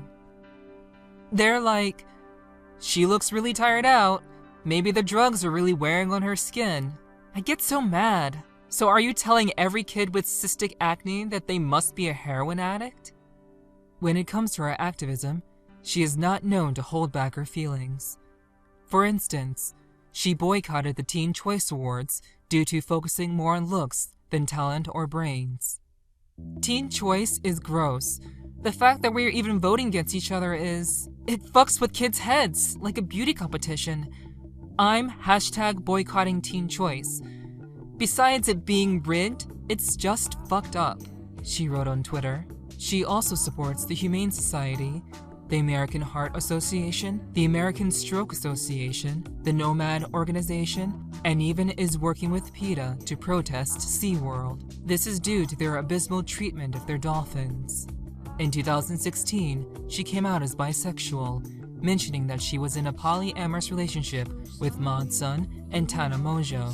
Being out has also caused her to receive some backlash, including some people revoking their offers for auditions.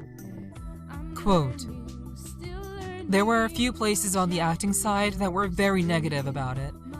There was someone who, right after I came out, canceled my audition. It's not like anybody comes up to you and says, well, you're gay, so I'm not going to hire you. but you can just tell by the way people act differently around you. The way they treat you differently, the way that they look at you, or the way they tiptoe around certain subjects because they're walking on eggshells. In this business, that behavior makes it all very obvious. This prejudice is widespread in many careers, despite it technically being illegal, as well as a bad PR move for any company. However, like Bella mentioned, many people do not say it directly to your face, and they often find a variety of reasons why they no longer want you to audition for their roles, etc. However, as more people come out, the industry will have little choice than to accommodate, and many in this industry are highly accepting of people who are out. Sadly, it still has a long way to go. Being different is something that a lot of people in the fashion and film industries have to get used to, and this is something that might take a little time. Since both of these industries are built around the idea of conformity and often due to capitalistic ideals. For instance, the status quo tends to make more money than new and different works. However, as more and more models, musicians, and actors come out of the woodwork and are able to be themselves, this will allow the industry itself to change. Sooner or later, there is a hope that being LGBT will no longer be a point of contention in the industry, and people will just be able to live their lives like everyone else. Hopefully, sooner than later. Until that time comes, having great role models out there, like these four, helps to level the playing field.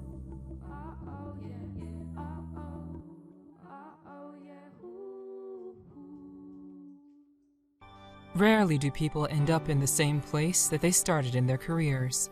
These four men are no different. Each of these men show that just because you are LGBT does not mean that you are not going to have any opportunities in life. They were able to get into famed and powerful positions in the industries that they work, and work hard in order to let their true colors show. They also increase representation in many forms of media, such as comedy and journalism, which is not well known for their LGBT representation. So let's look at these four, see how they started off their careers young and made it big.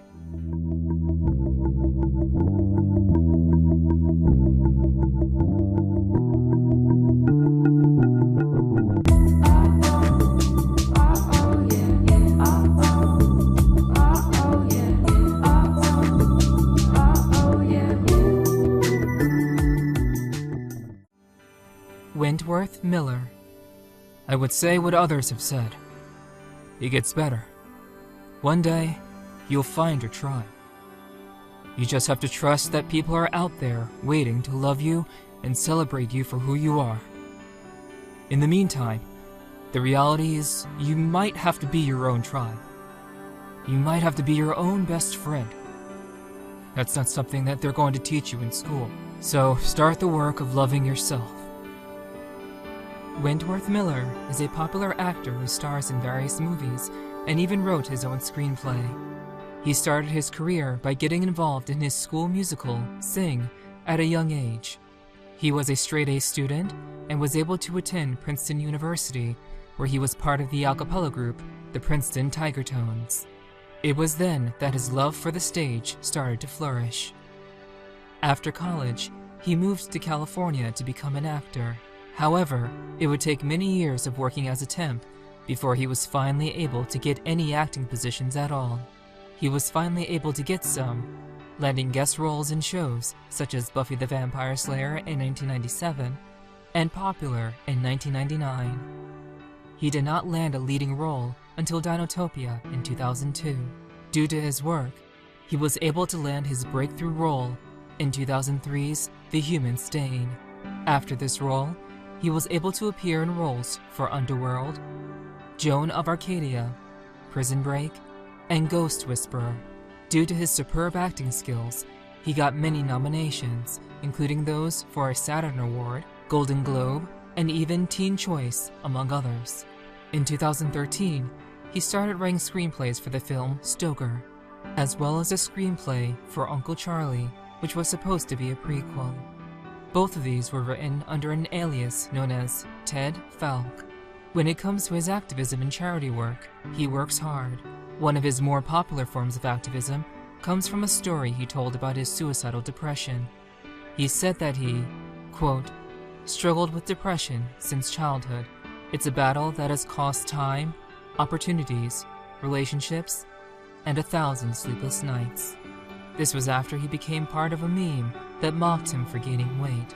He explained that his weight gain was caused by his depression, in which he reached for food as a form of comfort in order for him to feel better about himself.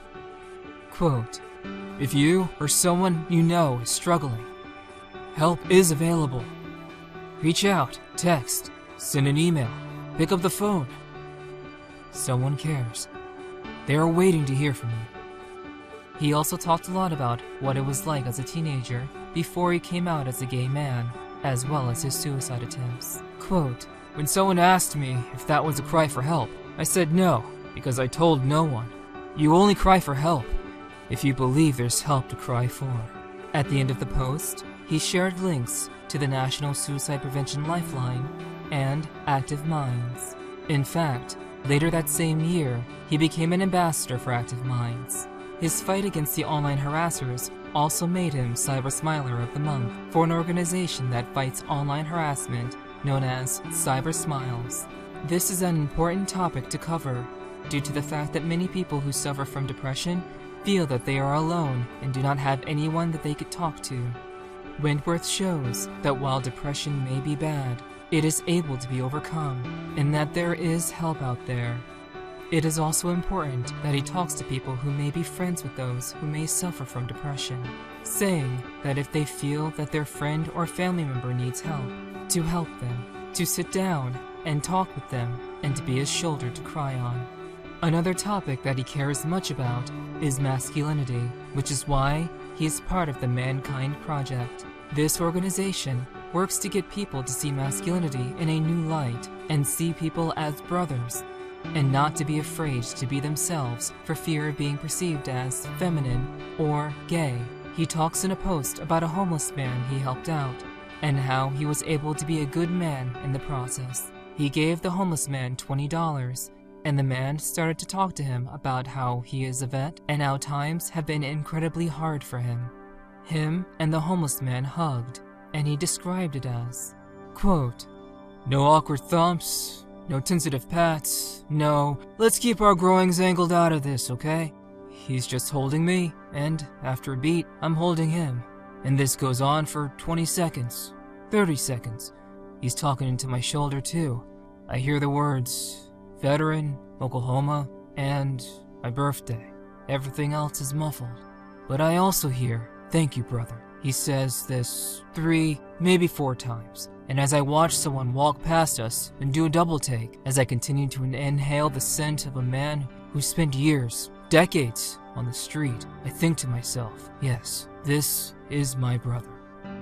This is an important topic to discuss due to the state of masculinity in the US today. In 2007, he was asked by InStyle magazine if he was gay, but he had denied that he was. However, 6 years later, he came out of the closet. He came out when he posted an open letter on GLAAD's website about how he declined an invitation to the St. Petersburg's International Film Festival in Russia. He did this because he, quote, cannot in good conscience participate in a celebratory occasion hosted by a country where people like myself are being systematically denied their basic right to live and love openly. His way of embracing masculinity and his hard work in helping people with mental illness like depression feels like a breath of fresh air. We need more people like Miller who works to be the best that he can be while also helping those in need. Anderson Cooper. The fact is, I'm gay. Always have been, always will be. And I couldn't be any more happy, comfortable with myself, and proud. Anderson Cooper is a well-known journalist and television personality for CNN. He owns his own news show called Anderson Cooper 360 Degrees, and is even a correspondent for a TV show called 60 Minutes. He is well known for his professional and impressive journalism, which has netted him a variety of awards over the years.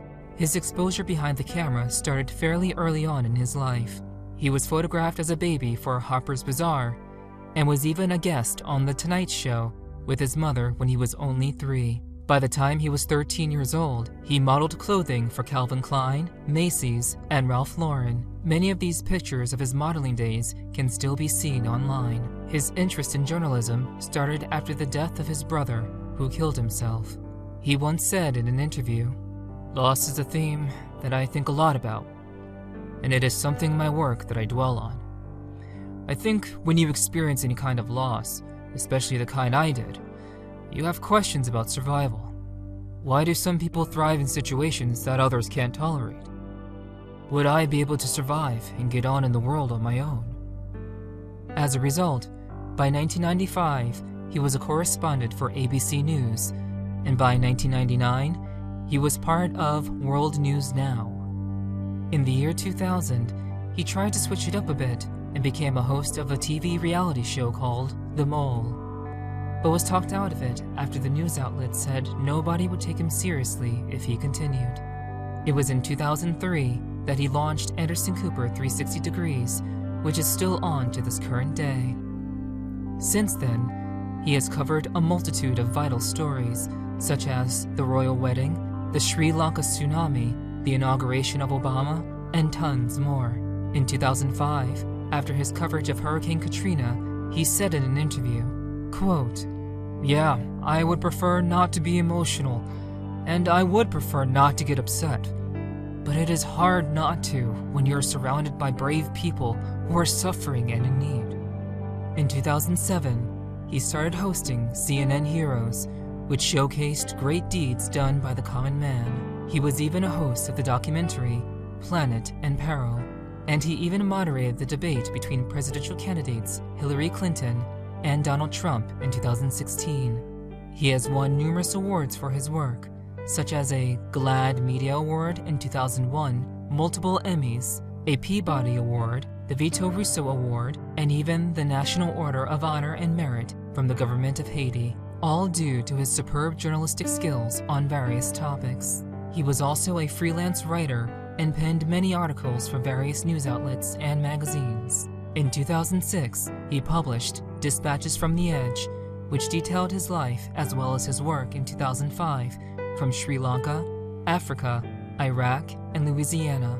This book was a New York Times bestseller, and part of the proceeds from the book was donated to charity. He came out as having mild dyslexia on The Tonight Show, as well as with Oprah Winfrey. This is great, as being open about having dyslexia helps other people who suffer from it, who might feel alone or even stigmatized due to their learning disorder.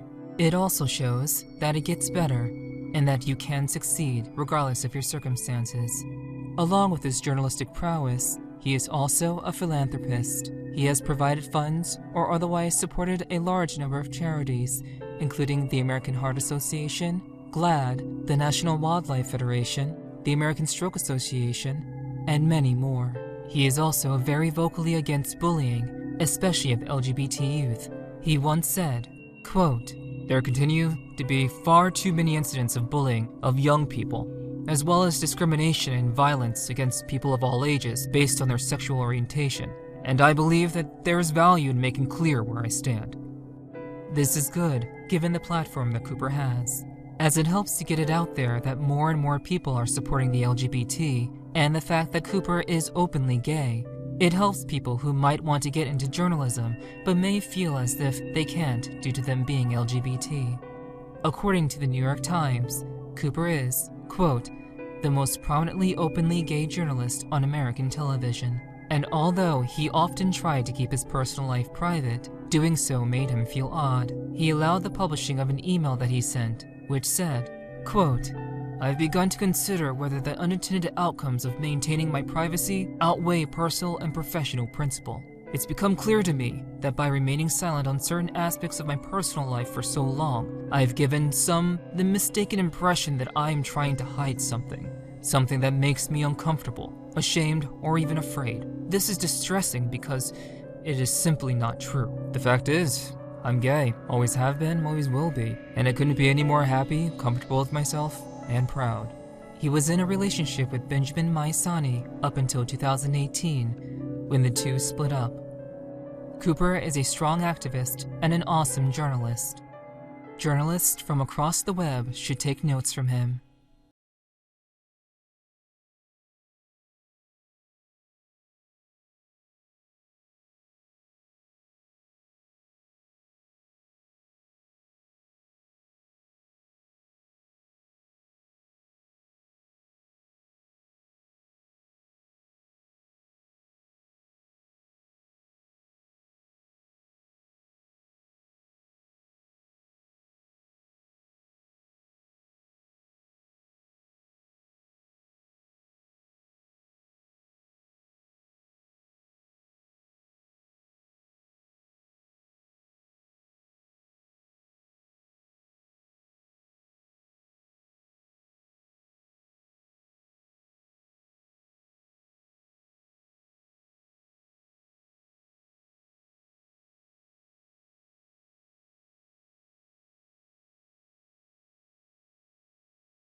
criminalizes being gay.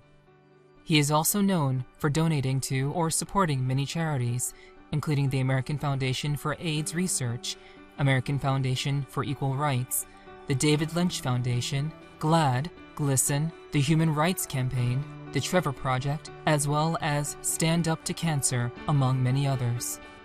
He is also a big supporter of transcendental meditation. This is good, as with the way things are nowadays, it is good to give your brain a bit of a break.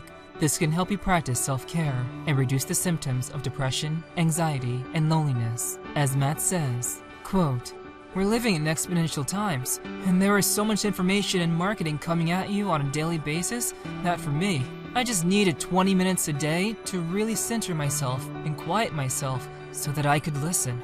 Matt got married to Simon Halls in 2011 and have 3 children who were born from surrogacy.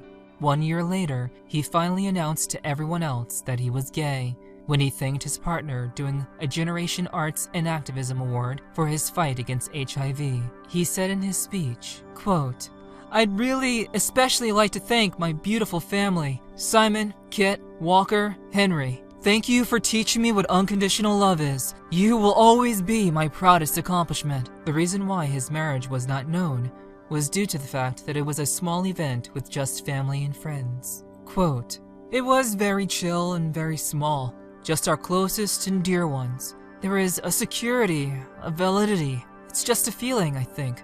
Something about saying vows in front of the people around you who love and support you. I think it was good for our family." He says that he does not want his children to be child stars, and instead simply be normal kids. He wants his children to go outside, play, and be their own people without feeling as if they would be forced into a role. He believes that this is far healthier for his kids in the long term. He also talks about what it was like to grow up gay in a far different time, mentioning the hardships that he had to go through and how there were no support groups for people who were gay back then. In fact, he often felt like he had to hide who he was just to be safe. Quote, "When I was in high school, there was no safe haven. There was no outlet for you to speak your mind. So I did what any self-preserving 14-year-old would do. I signed up for the school play and also the football team to cover my tracks. When that happens, when you aren't allowed to speak about who you are, one of the most authentic parts of who you are, which is who you love or who you're attracted to, feels invisible." He also credits his hiding of the fact that he is gay with getting better at acting, stating that having to play the role of someone other than who you are really gets you into the headspace of someone else much easier when you're acting. However, benefits aside, he is relieved to be out of the closet and to be helping other people in the process. He says that he feels much safer and happier now. Jim Parsons. You just have to speak up. You just have to say, "I would like to do this," and it's amazing what people who listen can do for you. James Parsons is very popular due to his role in the comedy series The Big Bang Theory. As a result, very few people can connect him with anything outside of this role, due to its widespread popularity. This famous role has earned him various awards, such as a Golden Globes Award, a Teen Choice Award, and 4 separate Emmys. He even has a star on the Hollywood Walk of Fame. He started out in Texas, where he became interested in acting very young. This was due to watching shows such as The Cosby Show and Three's Company. In fact, he would play in theater productions at his school in order to scratch this itch. His first ever production was playing the Cola-Cola Bird in The Elephant's Child at the age of 6. I had been in plays through elementary school. I had been in plays through high school.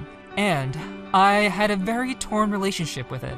My own realistic side thought, this is a fool's errand. He still tried to get work wherever possible. This includes a commercial that he did once for Quiznos. Quote, "The main thrust of the audition, 50 of us lining in and out to do this, was, what do you look like sucking at the teat of a wolf?" That's literally how I got this. After he graduated, he moved to New York and got involved in theater.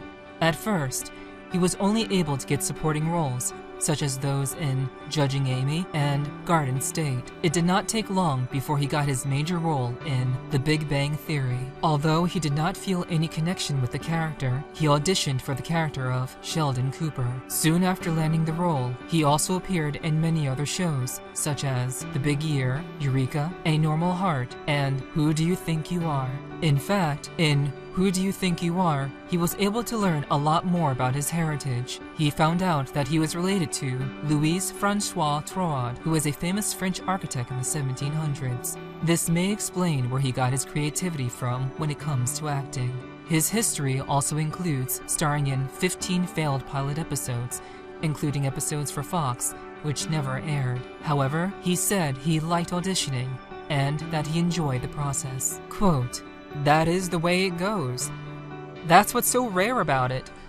I tested for several that year and just didn't get them. That's why I had to prepare for this one," he said about The Big Bang Theory. "Because I felt that this was probably the one that was going to fit. So you've got to be ready if the door is going to be open." He is also a very accomplished pianist. However, this was not without hard work and determination, as he took piano lessons for at least 14 years in order to get as good as he is. So when he is playing the piano in The Big Bang Theory, that is actually him playing. When it comes to his charity work, he loves to help out many organizations. For instance, he has contributed to GLSEN, Stand Up to Cancer, and even GLAAD. Jim is married to art director Todd Spiewak and have been in a relationship for well over a decade. They got married in 2017. When asked about his relationship being a form of activism, he replied, quote, "I've never considered myself an activist. I've never considered my relationship with Todd to be an act of activism. Rather, simply, it's an act of love. Coffee in the morning, going to work, washing the clothes, taking the dogs out, a regular life, boring love. If we're inspiring at all, it's that we're a very average, normal, just moving right along with our lives kind of people. That doesn't feel like you could possibly be inspirational when you're just going through those day-to-day motions. But I get it. Now, all this said, no one is giving us an award for activism. I realize this. If we are indeed an inspiration to others, by simply being who we are and living our lives in the way that feels right to us, then we have to thank the same people who help any other couple who continue a successful relationship. Our friends and our family. We are both surrounded by so many people who make our lives better and easier. Friends who we've had for so many years, and friends we've made since living in LA. He came out as gay in 2012 in a New York Times article, but he did not elaborate much more on it after that. This is due to the fact that he likes to keep his private life more private.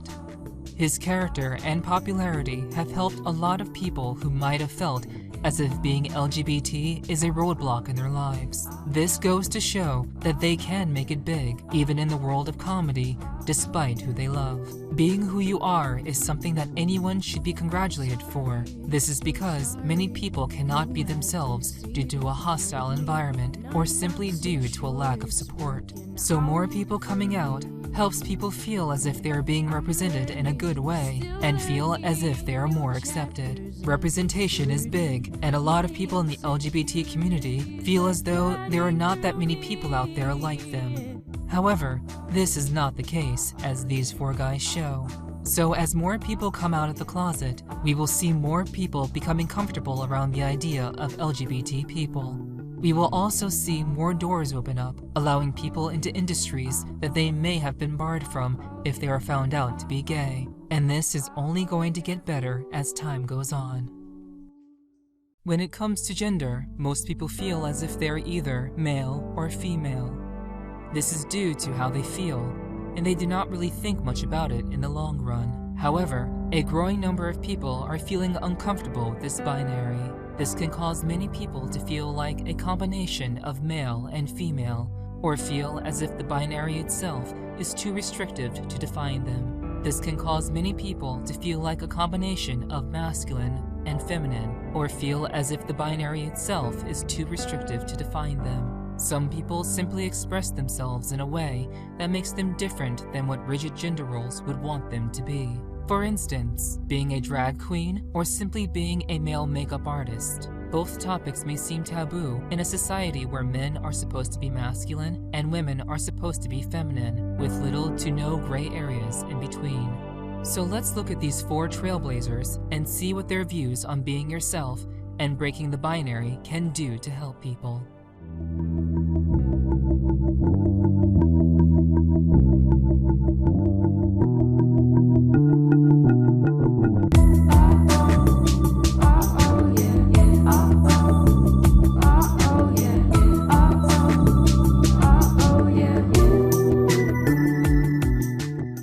Jeffree Star.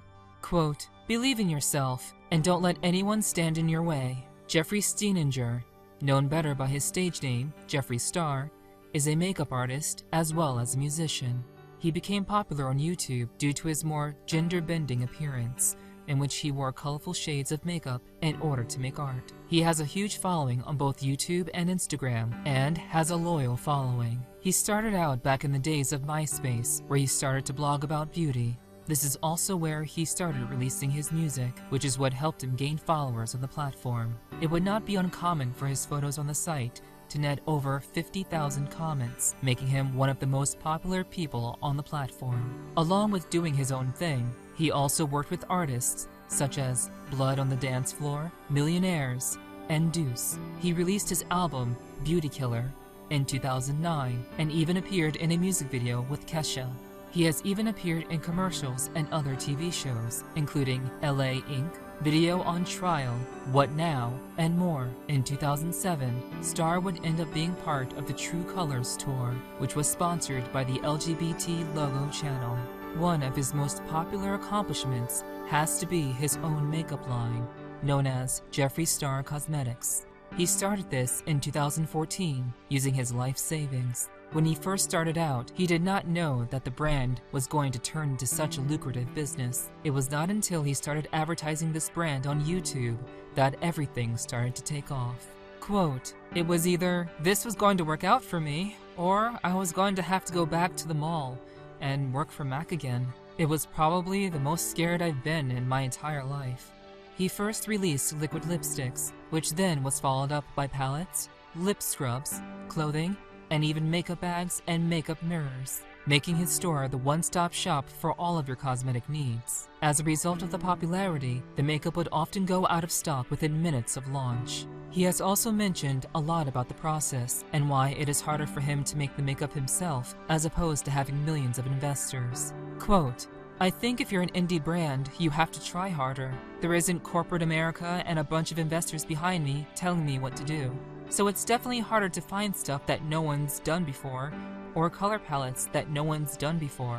Now, I have highlighters and eyeshadows coming out. When I approached that, I wanted to make a formula that no one had done before. Top of the line. A lot of indie brands go cheap on the formula. When it comes to Star's activism, he tries his best. He has been known for giving countless hours and tons of money in order to help the LGBT community. For instance, he helped raise over $20,000 for the victims of the Pulse nightclub shooting. His donation helped Equality Florida raise over $5 million to help those who had been affected by this massacre. His cosmetics line also released a mini bundle during Pride Month, in which all of the proceeds would go to an LGBT charity. This bundle was extremely popular, as within the month, it was able to raise over $12,500 for the Los Angeles LGBT Center. Despite this, he does not consider himself to be a role model. In fact, in an interview with Out magazine, quote, "I don't consider myself a role model, but in reality, it's like, if my music or being myself can help other people, that's all that really matters to me.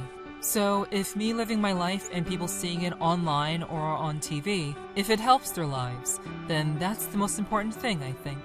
He has also tried to help people who are being oppressed or harmed by family and friends due to how they dress or behave. He said in an interview, quote, "A lot of people email me these crazy stories, like, my dad is beating me because I like to dress differently, and I will write back to them some long reply and let them know that it's okay to be different, you know?" Star does not like people to make any generalizations about his sexuality. In fact, he did not like that he was constantly labeled when he would perform, stating, quote, They think I'm just a gay artist because I like guys, but I'm a worldwide artist. Despite the fact that he used to call himself gay, or simply androgynous, he always felt that it was a cop-out. As he once said in an interview, quote, "I am attracted to both genders, and I have been with transgender people, and I just don't even know if there's a name for it," he told Paper. And even with all these new labels out there, I still am just like, I'm Jeffrey, and I'm attracted to whoever I want to be. Jeffrey is currently in a relationship with Nathan Schwand. They have been dating since 2015. They are still a happy couple. Jeffrey, despite some of the controversy that came with him back from his MySpace days, is working hard to be the best that he can be. His appearance and personality has helped thousands, if not millions of people become more accepted and loved for who they are. Courtney Act. Quote, "I would say it's like the Kinsey scale with sexuality from 0 to 6, where 0 is exclusively heterosexual and 6 is exclusively homosexual. I think that gender's similar, where you know if 1 is female and 6 is male, I'm probably a 4. Gender can exist on a spectrum." Courtney Act, also known as Shane Jennett, is a drag queen, entertainer, and pop singer. She chose the name Courtney Act as a stage name because it sounds like caught in the act, but in a thick Australian accent. Her first foray into the limelight is when she started singing and performing in the 2003 Australian Idol auditions. She even made it as far as the finals, showcasing her magnificent voice. She also released her single, Rub Me Wrong, earlier that same year. She is the first ever contestant on Australian Idol to be openly LGBT. Quote, "For me, drag has always been so much fun and such an amazing way to express yourself and your creativity outside the status quo. There are no rules in drag." Later on, in 2014, she was one of the runner-ups in RuPaul's Drag Race, a show which helped to boost her popularity even more. Also in 2014, she, along with other drag queens, William Belly and Thunderfuck 5000, became the first drag queens to appear in advertisements for American Apparel clothing company. This is the same year that she started Wigs for Vanity. In fact, in a recent interview, she says that it is going rather well. Quote, "Wigs by Vanity is going really well. We're releasing new colors and new styles, and the company is growing and growing every year. The growth has always been exponential, which is insane. People are loving our wigs, and they're being worn all over the world by drag queens and entertainers." She even appeared on Celebrity Big Brother UK in 2018, and in 2019 on Dancing with the Stars without makeup on. This made her the only male-presenting person to dance with another male on the program. Later, in 2018, she started hosting her own reality dating show for bisexuals, known as The Bi Life. This show was made to help teach people about how it is to be bisexual while you're dating. It is meant to fight the taboo subject that sexuality can be fluid, and how that can impact the dating scene for many people who don't conform to strictly heterosexual or homosexual relationships. Quote, "Because bisexual people almost have a foot in the gay and the straight world, their friends can misunderstand them too. Like, if a bisexual man starts dating another man, people are like, oh, he's gay. But you know, bisexual people remain bisexual, and their attractions can change and flux over time. They can be a lot into men and a little bit into women, or any combination. I think the biggest struggles are other people's perceptions and understandings, unpeeling that socialization and realizing whoever you're attracted to is correct." She is also going to appear in the Australian soap opera Neighbours, which is scheduled to air in 2020. Act has been a correspondent for Junkie, an Australian news site, since 2016. She started to cover the Donald Trump versus Hillary Clinton election, and even reported on the 2017 Women's March. Act also competed in Eurovision's 2019 Song Contest with her song, Fight for Love. Sadly, she did not win the competition, but she was still able to showcase her talents to millions of people all around the world. Her Dancing with the Stars performance went to benefit the LGBT suicide prevention charity known as Black Rainbow. While she did not win, she succeeded in raising awareness about the charity to millions of people who watched the program. Quote, "In 2019, It's really important to be thinking outside your box. Minority identities intersect, and I think the way we get ahead is by reaching across the threshold and using our own privileges to support each other.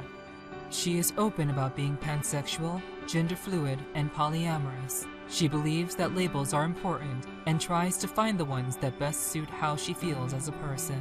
Quote, "There's a lot of labels and how important they are once we start living in that truth. For example, genderqueer set me free from feeling not good enough as a man. It set me free from not feeling valuable enough, strong enough as a man. When I realized my femininity was important and could be celebrated, it laid to rest a lifelong struggle with my gender." Her willingness to talk about this helps a lot of people who might feel alone when being fluid in their gender. Her breaking of boundaries can potentially help millions of people, and for that, we applaud her. Sam Smith.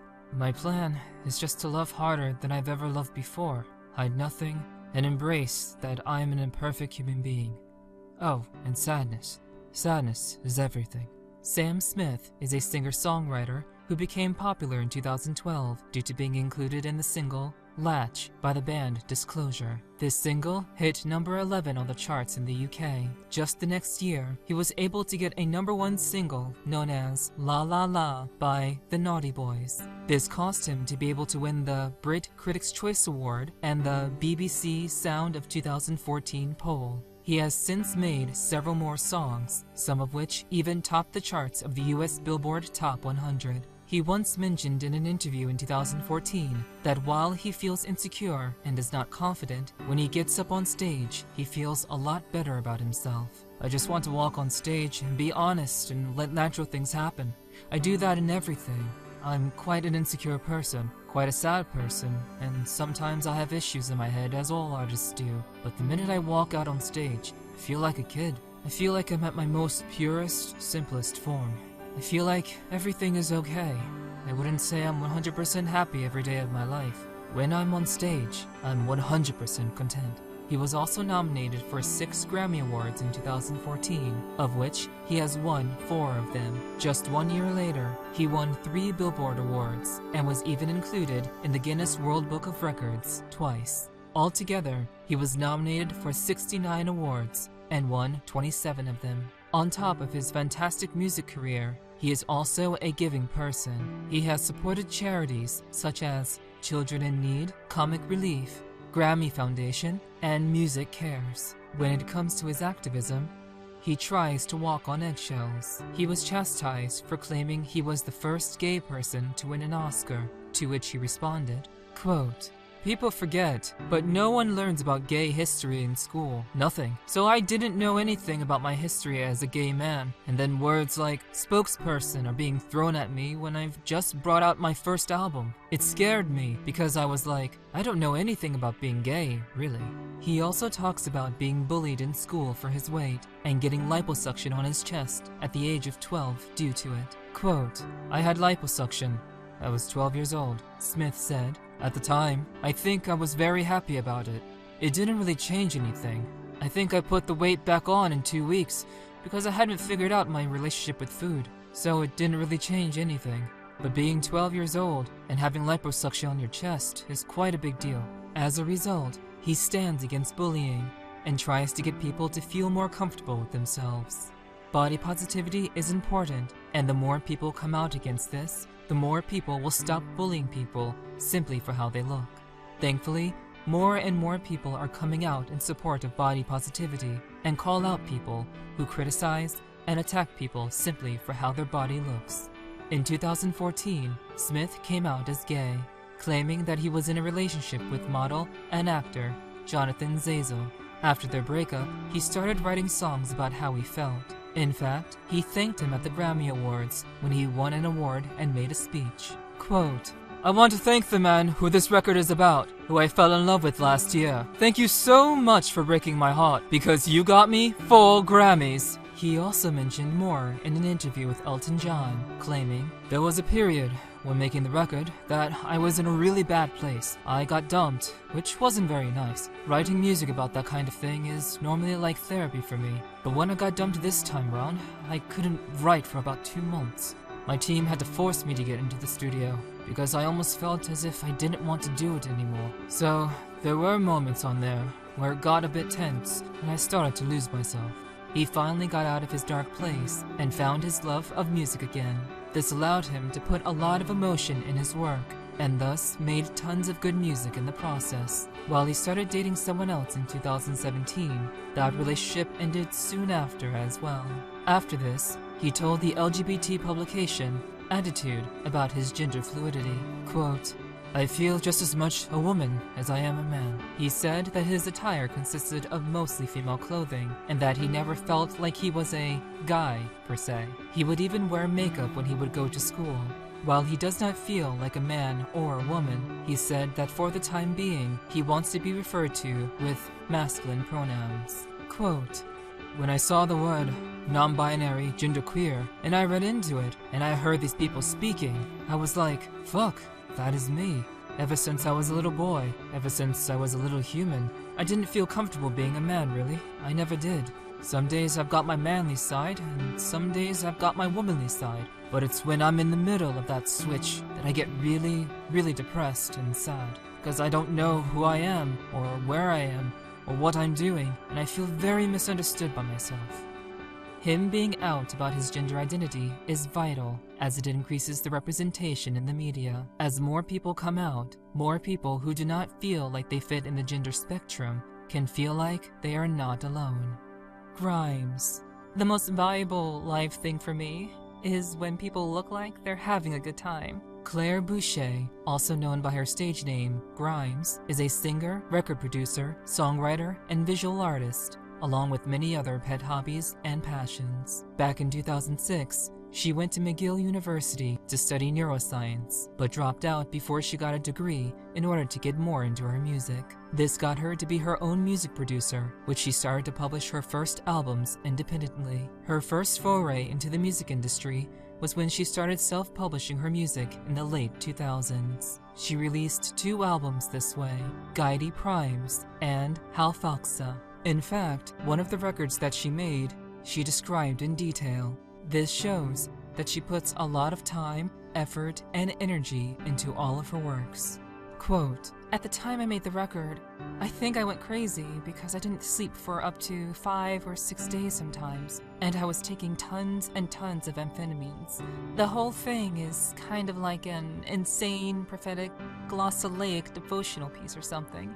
Later on, she released her 3rd album, Visions, in 2012, and this is when she started to get famous. This album received the Juno Award for Electronic Album of the Year.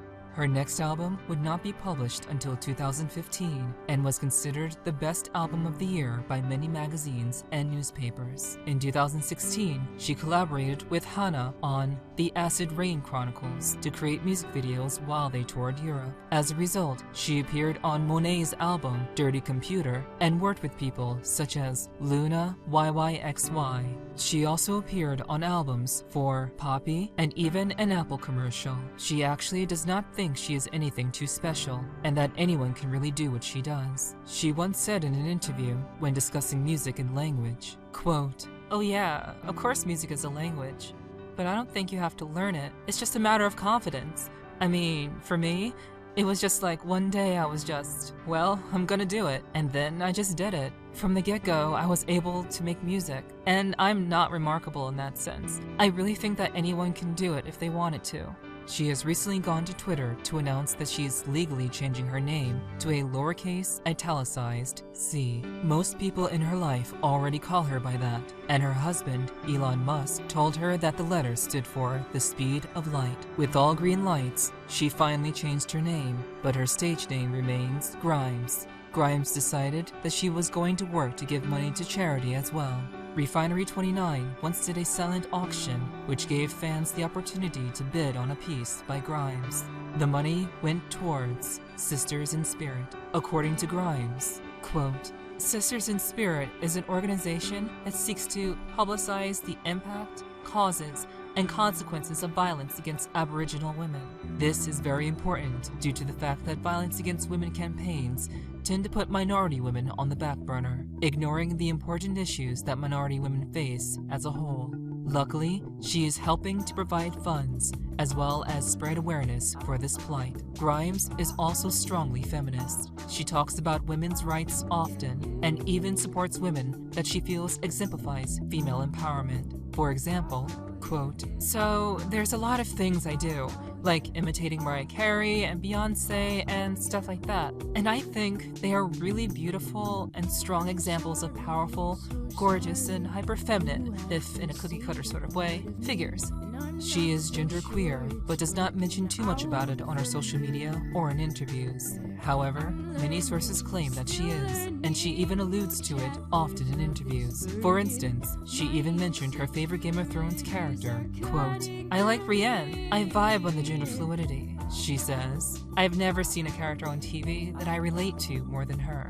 She does mention that she wishes that everything about Grimes wasn't so strongly gendered. People constantly call her a female artist as opposed to just an artist. For instance, quote, "I vibe in a gender-neutral space, so I'm kind of impartial to pronouns for myself. Don't have a preferred so much, but I wish I didn't have to be categorized as female constantly. Everything I ever hear about Grimes is super gendered, and it's always really made me uncomfortable."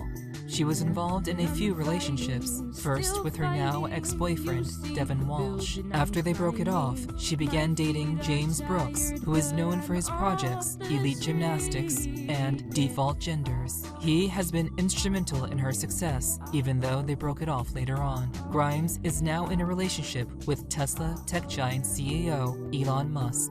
Gender is something that most people do not think about much in their daily lives. However, for many people, it is something that they have to deal with on a daily basis, either due to the fact that they do not fit into cultural norms, or that their gender itself is not mentioned in the rigid gender roles that plague our society. With more people coming out on TV and in music, showing people that those with a more fluid sense of gender exist, more people will accept them.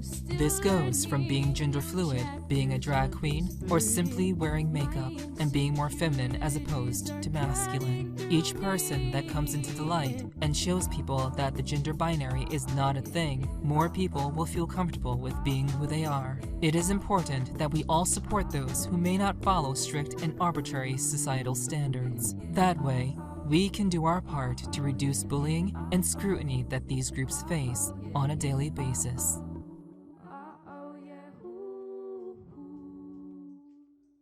Being transgender is something that many people are ignorant of. However, despite this, we have certainly come a long way in educating the masses about the transgender community in a very short amount of time. Within just the past few decades, we have gone from people barely knowing who trans people are to hearing about them all over media. This is vital because representation in the media has helped millions of LGBT people become accepted by people who may otherwise have thought they were weird or crazy. These 5 people were able to boost the image of trans people in the media and be shining examples of representation.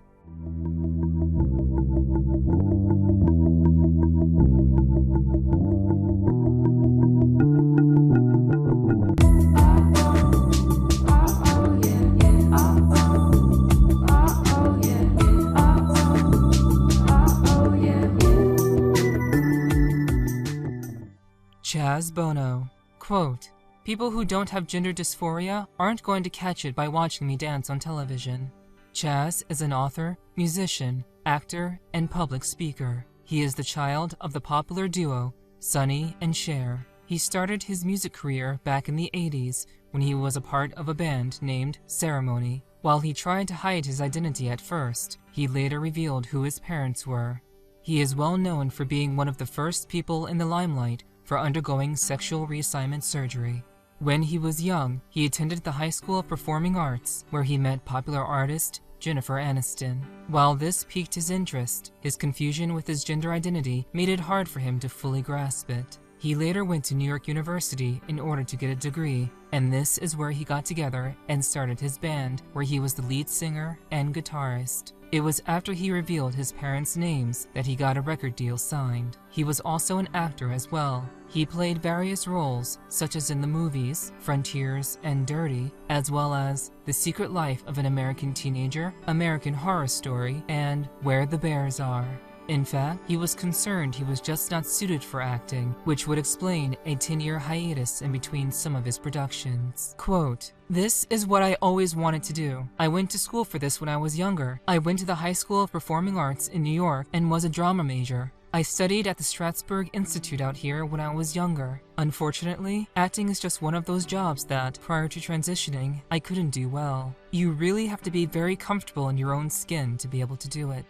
When it comes to his activism, Chaz is not afraid to speak out. After he first came out as gay, Star magazine published a story about his sexual orientation. He was also published in The Advocate in 1995, which caused him to be in the limelight once more. He later started writing for The Advocate and even joined GLAAD and spoke up against the assaults that happened to LGBT people. He later wrote a book about his experiences in coming out in 1998, known as Family Outing. He claimed that coming out catapulted me into a political role that has transformed my life, providing me with affirmation as a lesbian, as a woman, and as an individual. Although Cher was not that accepting of him coming out as gay at first, she later came to terms with it. Cher also came out as an LGBT activist later on. His relationship with his father was strained due to this until his death in 1998. Other things that Chaz has done is promote National Coming Out Day, fought against the Defense of Marriage Act, and was very outspoken about wanting to legalize marriage equality in the United States. He was even seen in a 2016 video that the HRC made as a tribute to the Orlando nightclub shooting victims. Charities that he has supported include GLAAD, GLSEN, the HRC, the Trevor Project, and other LGBT organizations. It was around 2008 that he finally came to terms with the fact that he was trans and worked to make a social transition from a woman to a man. This was first found out due to the fact that his publicist said that his preferred name is Chaz, and that Chaz hopes that transitioning publicly will help other trans people who come out. His full transition was legalized in 2010, when he was finally about to get a name and gender change. Just a year later, he starred in his own documentary called Becoming Chaz, which documented his transition. He was also the first trans man who appeared openly on the show Dancing with the Stars back in 2011. While he did not win, him simply being on the show helped people to know more about trans people. He also tried to explain being transgender in terms of what happens in the womb before you are born. Quote, "It's actually pretty simple if you look at it," Bono said. "We all in the womb start out as female, and then hormones come and we either stay female or we become male. I think of it as hormones that, went in the brain, but not in the body. And that's all being transgender is. It's just that the sex of your body and the gender of the brain don't match up." Jazz Jennings, quote, "I'm proud of who I am. This is me. I'm transgender and that's okay." Jazz Jennings is an activist who has been known to the media ever since she was very young. As a result, she was one of the youngest documented trans people and was talked about often on documentaries and interviews. This was because she was just 4 years old when she was diagnosed with gender dysphoria, and as a result has her own documentary known as I Am Jazz. Quote, "I just want to be as open as I can," Jazz said. "It will show other people that being transgender is okay. It's not something negative at all. It's something that I embrace, that my family embraces, and we just live our life. We face the challenges, we conquer them, and we move on." Later on, she wrote a book under the same name. This book showed what it was like to grow up being transgender. And along with this, she also actively attends LGBT rights charities and events. For instance, she and her parents founded the Trans Kids Purple Rainbow Foundation in 2007. A few years later, in 2013, she founded the Purple Rainbow Tails, which produces silicone mermaid tails that are custom designed. The proceeds from this company went towards helping transgender children. Along with this, she also fought against the United States Soccer Foundation, which did not allow transgender kids to play soccer as the gender they identify with. She started to receive awards for her activism in 2014, when GLAAD Media Awards had her on as a guest. She was named one of the 25 most influential teens of 2014 by Time magazine. Along with this, she got awards from the Human Rights Campaign, Logo TV, and was even a spokesperson for Johnson & Johnson's Clean and Clear product line. Her modeling career also brought her to be a model for the NOH8 campaign, which helps to promote LGBT rights and helps to reduce bullying of LGBT people. Her vocal activism even includes when current President Donald Trump and his administration recently tried to define gender in a way that would cause transgender people to no longer legally exist. Quote, "We have been declaring our existence for so many years, and we're not going to let this administration erase that," she said about the bill that tried to legally define gender. "It's not fair. It's not fair that we keep saying this is who we are, and we are not hurting anyone, and yet people try to take away our rights. So it's not going to happen, and I'm not worried about it, because we have been fighting this fight forever, and nothing is going to change that." She never had a stereotypical coming out moment, as she was diagnosed with gender dysphoria when she was young. For instance, she has always been drawn to more female clothing, and while her parents initially thought that it was a phase, they soon brought her to a specialist to make sure. As a result of Jazz being diagnosed, her parents decided to bring her up as a female, which came with a lot of issues. Despite this, her parents would go to interviews and more, talking about how hard it is for her to grow up as trans, and all the issues and backlash that they have faced as a result. She even appeared on The Rosie Show alongside Chaz Bono. In 2012, she talked to Barbara Walters during her 2020 interview. It was here that she talked about her sexual orientation and how she is attracted to boys. However, she also mentioned about how she was nervous about dating due to the fact that she was trans, which is understandable given how many transgender people are treated, even by other LGBT people in the dating scene. So dating and finding love can be far harder to do. Jazz also said that she was pansexual and really does not care about the gender of the person she would date. She said that she cares more about their personality and what they are like as a person instead of simply their gender. She also said that she really wanted to be a mother in the future. Quote, "Growing up transgender has been a struggle at times. When I was younger, kids would make fun of me and often scoot away from me at the lunch table because they thought I had cooties. I was often left out. I call this exclusionary bullying." Jazz is a breath of fresh air when it comes to people that you may see on TV. She cares a lot about human rights, and despite the fact that she is so young, works hard in order to be the change that she would like to see in the world. Carmen Carrera, quote, "The way I see things is that I think that transgender people are super brave. If you're a female to male, male to female, if you're that brave to take control of your own body and make it however you want it to be, more power to you." Carmen is a reality TV star as well as a model. She works in order to bring visibility to trans people during a time where trans people were basically unheard of. And as a result, she deserves many kudos. Her career began a little while ago when she was a showgirl. She was later seen on season 12 of RuPaul's Drag Race, and although she did not win, she was able to wow the crowd. As a result, she got a modeling job at W Fashion magazine. Due to her character and appeal, she was able to model for some big names in the fashion industry and even starred in some music videos. In fact, she talks a lot about her love for modeling. Quote, "Modeling means everything to me. It's so expressive, all the storytelling and imagination that goes into projects. I studied photography at university, so I understand it from a creative standpoint. The highlight so far, and maybe forever, was working with Stephen Maisel on the Showgirl fashion film and editorial for W Magazine. All of my hard work up to that moment had paid off, and I got to bring my own character and my own style to life and express my vision of beauty." Right after her appearance in RuPaul's Drag Race, she decided this was her time to get gender reassignment surgery. She had been thinking about it for a while, but as soon as she was picked to go on RuPaul, she decided that she was going to put it on hold until the season was over or when she was eliminated. Quote, "Growing up in New Jersey, I knew I was different. I remember praying in the 4th grade saying, 'God, please make me a girl tomorrow.' So I worked hard to suppress myself. There was always so much going on in my head that I wasn't able to show. It was pretty much impossible to develop deep relationships. In a way, I spent so much time hiding that I never got to grow up. That's why I'm still such a kid at heart, which is great because I get to have fun, but there's still so much work I need to do on myself." In 2012, she was part of the show What Would You Do?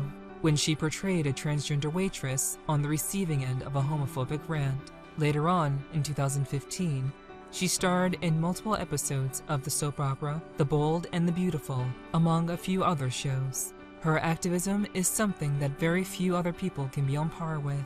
For instance, a lot of her activism has to do with her tireless efforts of raising AIDS awareness, and has spent a lot of her time, as well as her money, to get more people to know about it. She was even a part of the Red Ribbon Runway, along with various other drag race stars. The dress she wore was auctioned off, and the proceeds were given to the National Association of People with AIDS. Along with this, she also works hard to inspire others and to increase knowledge about the LGBT community and the issues they face.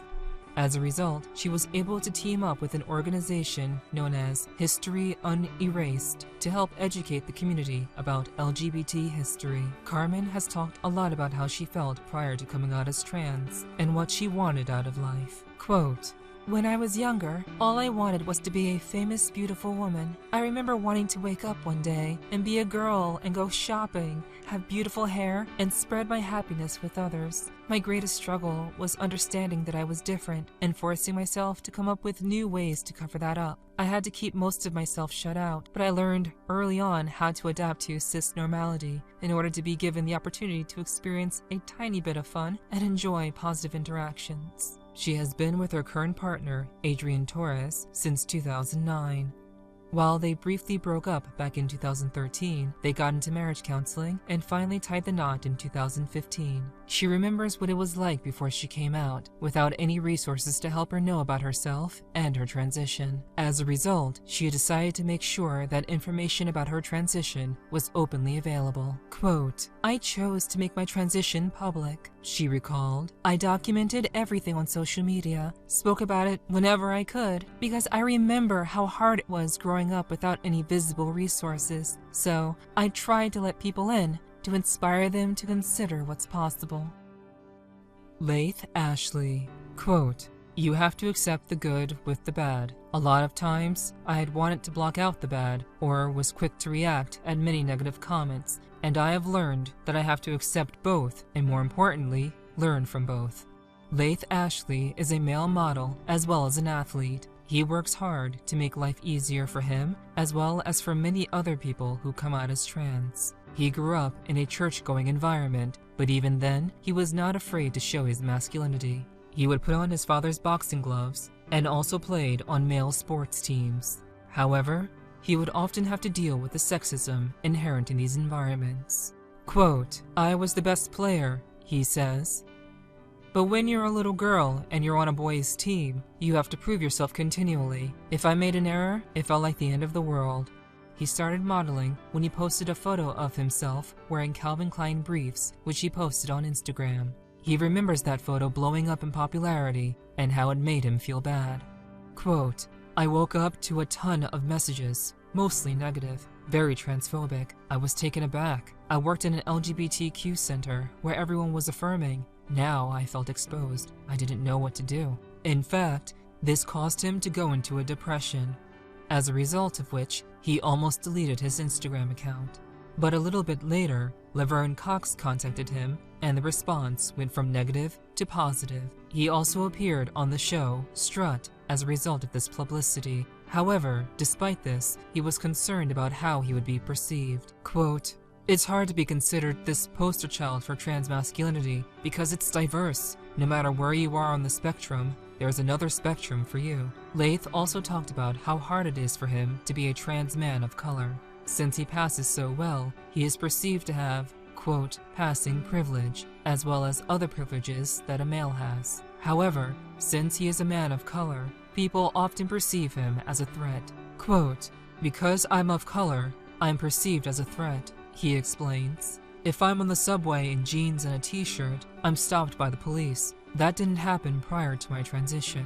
He tries to use his platform to get greater acceptance for trans people in the media and elsewhere. He also tries to dispel a lot of myths related to trans people. For instance, in an interview he had about his workout routine, he talks about how people believe his muscles are due to testosterone alone, and he has to correct them, claiming that while the testosterone helped, he has been an athlete his whole life and has worked hard for his body. Other things he is vocal about often includes healthcare, transgender bathroom policies, and far more. He is definitely not someone who keeps his opinions to himself. He also talks about how life is like for him as a trans person. Quote, "I didn't know what transgender was until I was 19 years old. However, at 4 or 5 years old, I just knew there was something different about me."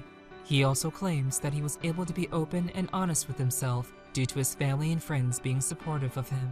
Quote, "Growing up trans in the US was not that difficult, especially for me, because I was able to express myself with no objections from my family and those close to me." Elliot Fletcher. Quote, "For a while, I didn't want anyone to know that I was trans, but now I happily tell people because my goal in life is not only to become a successful musician, but also a trans advocate. I have so much love for my trans family, and I want to spread that love as much as I can." Elliot is an actor who is well known for his acting skills on a variety of TV shows, such as Faking It, The Fosters, and Shameless. He was first going to play the role of Cole on The Fosters, but instead decided that his friend Tom would be far better suited for the role. In Shameless, he plays a trans man named Trevor who works at an organization that helps homeless LGBT teens. His activism goes a long way as well, as he is highly vocal about the things he deems problematic. For instance, he was included in a letter to Hollywood, which asked for better roles for people who are transgender. Hollywood is notorious for having few roles for trans people. Many of the roles that regard trans people often are given to cisgendered people. This can be problematic for many reasons, but one of the main reasons is the fact that trans people know how to be trans better than people who aren't. Quote, "I do feel a little responsibility for the trans community if things need to be corrected, to correct them. There have been a couple of times where the T word is in the script, where my character would say the T word, and I would be like, oh wow, I don't think a trans person would say that. I've been very lucky in the shows that I've been on where I do go in and say, this isn't how you talk about this, and this isn't appropriate, or not how you should phrase this. You should phrase it this way." And they are always super, super nice and respectful, and they want my feedback. He also said that it kind of annoys him that he has to correct people all the time about how trans people act, or on the lines that they would say, claiming that he hopes for a day when he can just come and act and not have to give lectures on how trans people act. Fletcher says that he hopes to play a variety of transgender experiences, which can give people a more diverse look on how trans people live. A lot of people often say things around him, expecting him not to speak up. This is something that is far too common, where people say problematic things, but hopes that you are cool enough not to respond negatively back. Quote, "You can't say shitty things around me and expect me not to speak up." He always felt that he was a boy, but it was not until middle school that he knew something had to be done. Quote, "Since I can remember, I have been a boy. I never once thought of myself as a girl. But when puberty in middle school came, I had to come to terms with the fact that others viewed me as female." He constantly fought with the faculty to change his name and pronouns, which they refused to do, mainly because he was attending an all-girls school. Being transgender can be difficult, but it does not have to be. As more people come out of the closet and are openly trans in the media and elsewhere, more people will be accepting of trans people. We need more roles for transgender people in TV and movies, and also need more options available for transgender actors as well. Increased diversity allows for more options to be available in the future. It decreases the amount of bullying that trans people face as more people get exposed to trans people in their day-to-day lives. Trans people are not going anywhere anytime soon. In fact, more people are going to come out of the closet, and as time goes on, we will see more acceptance.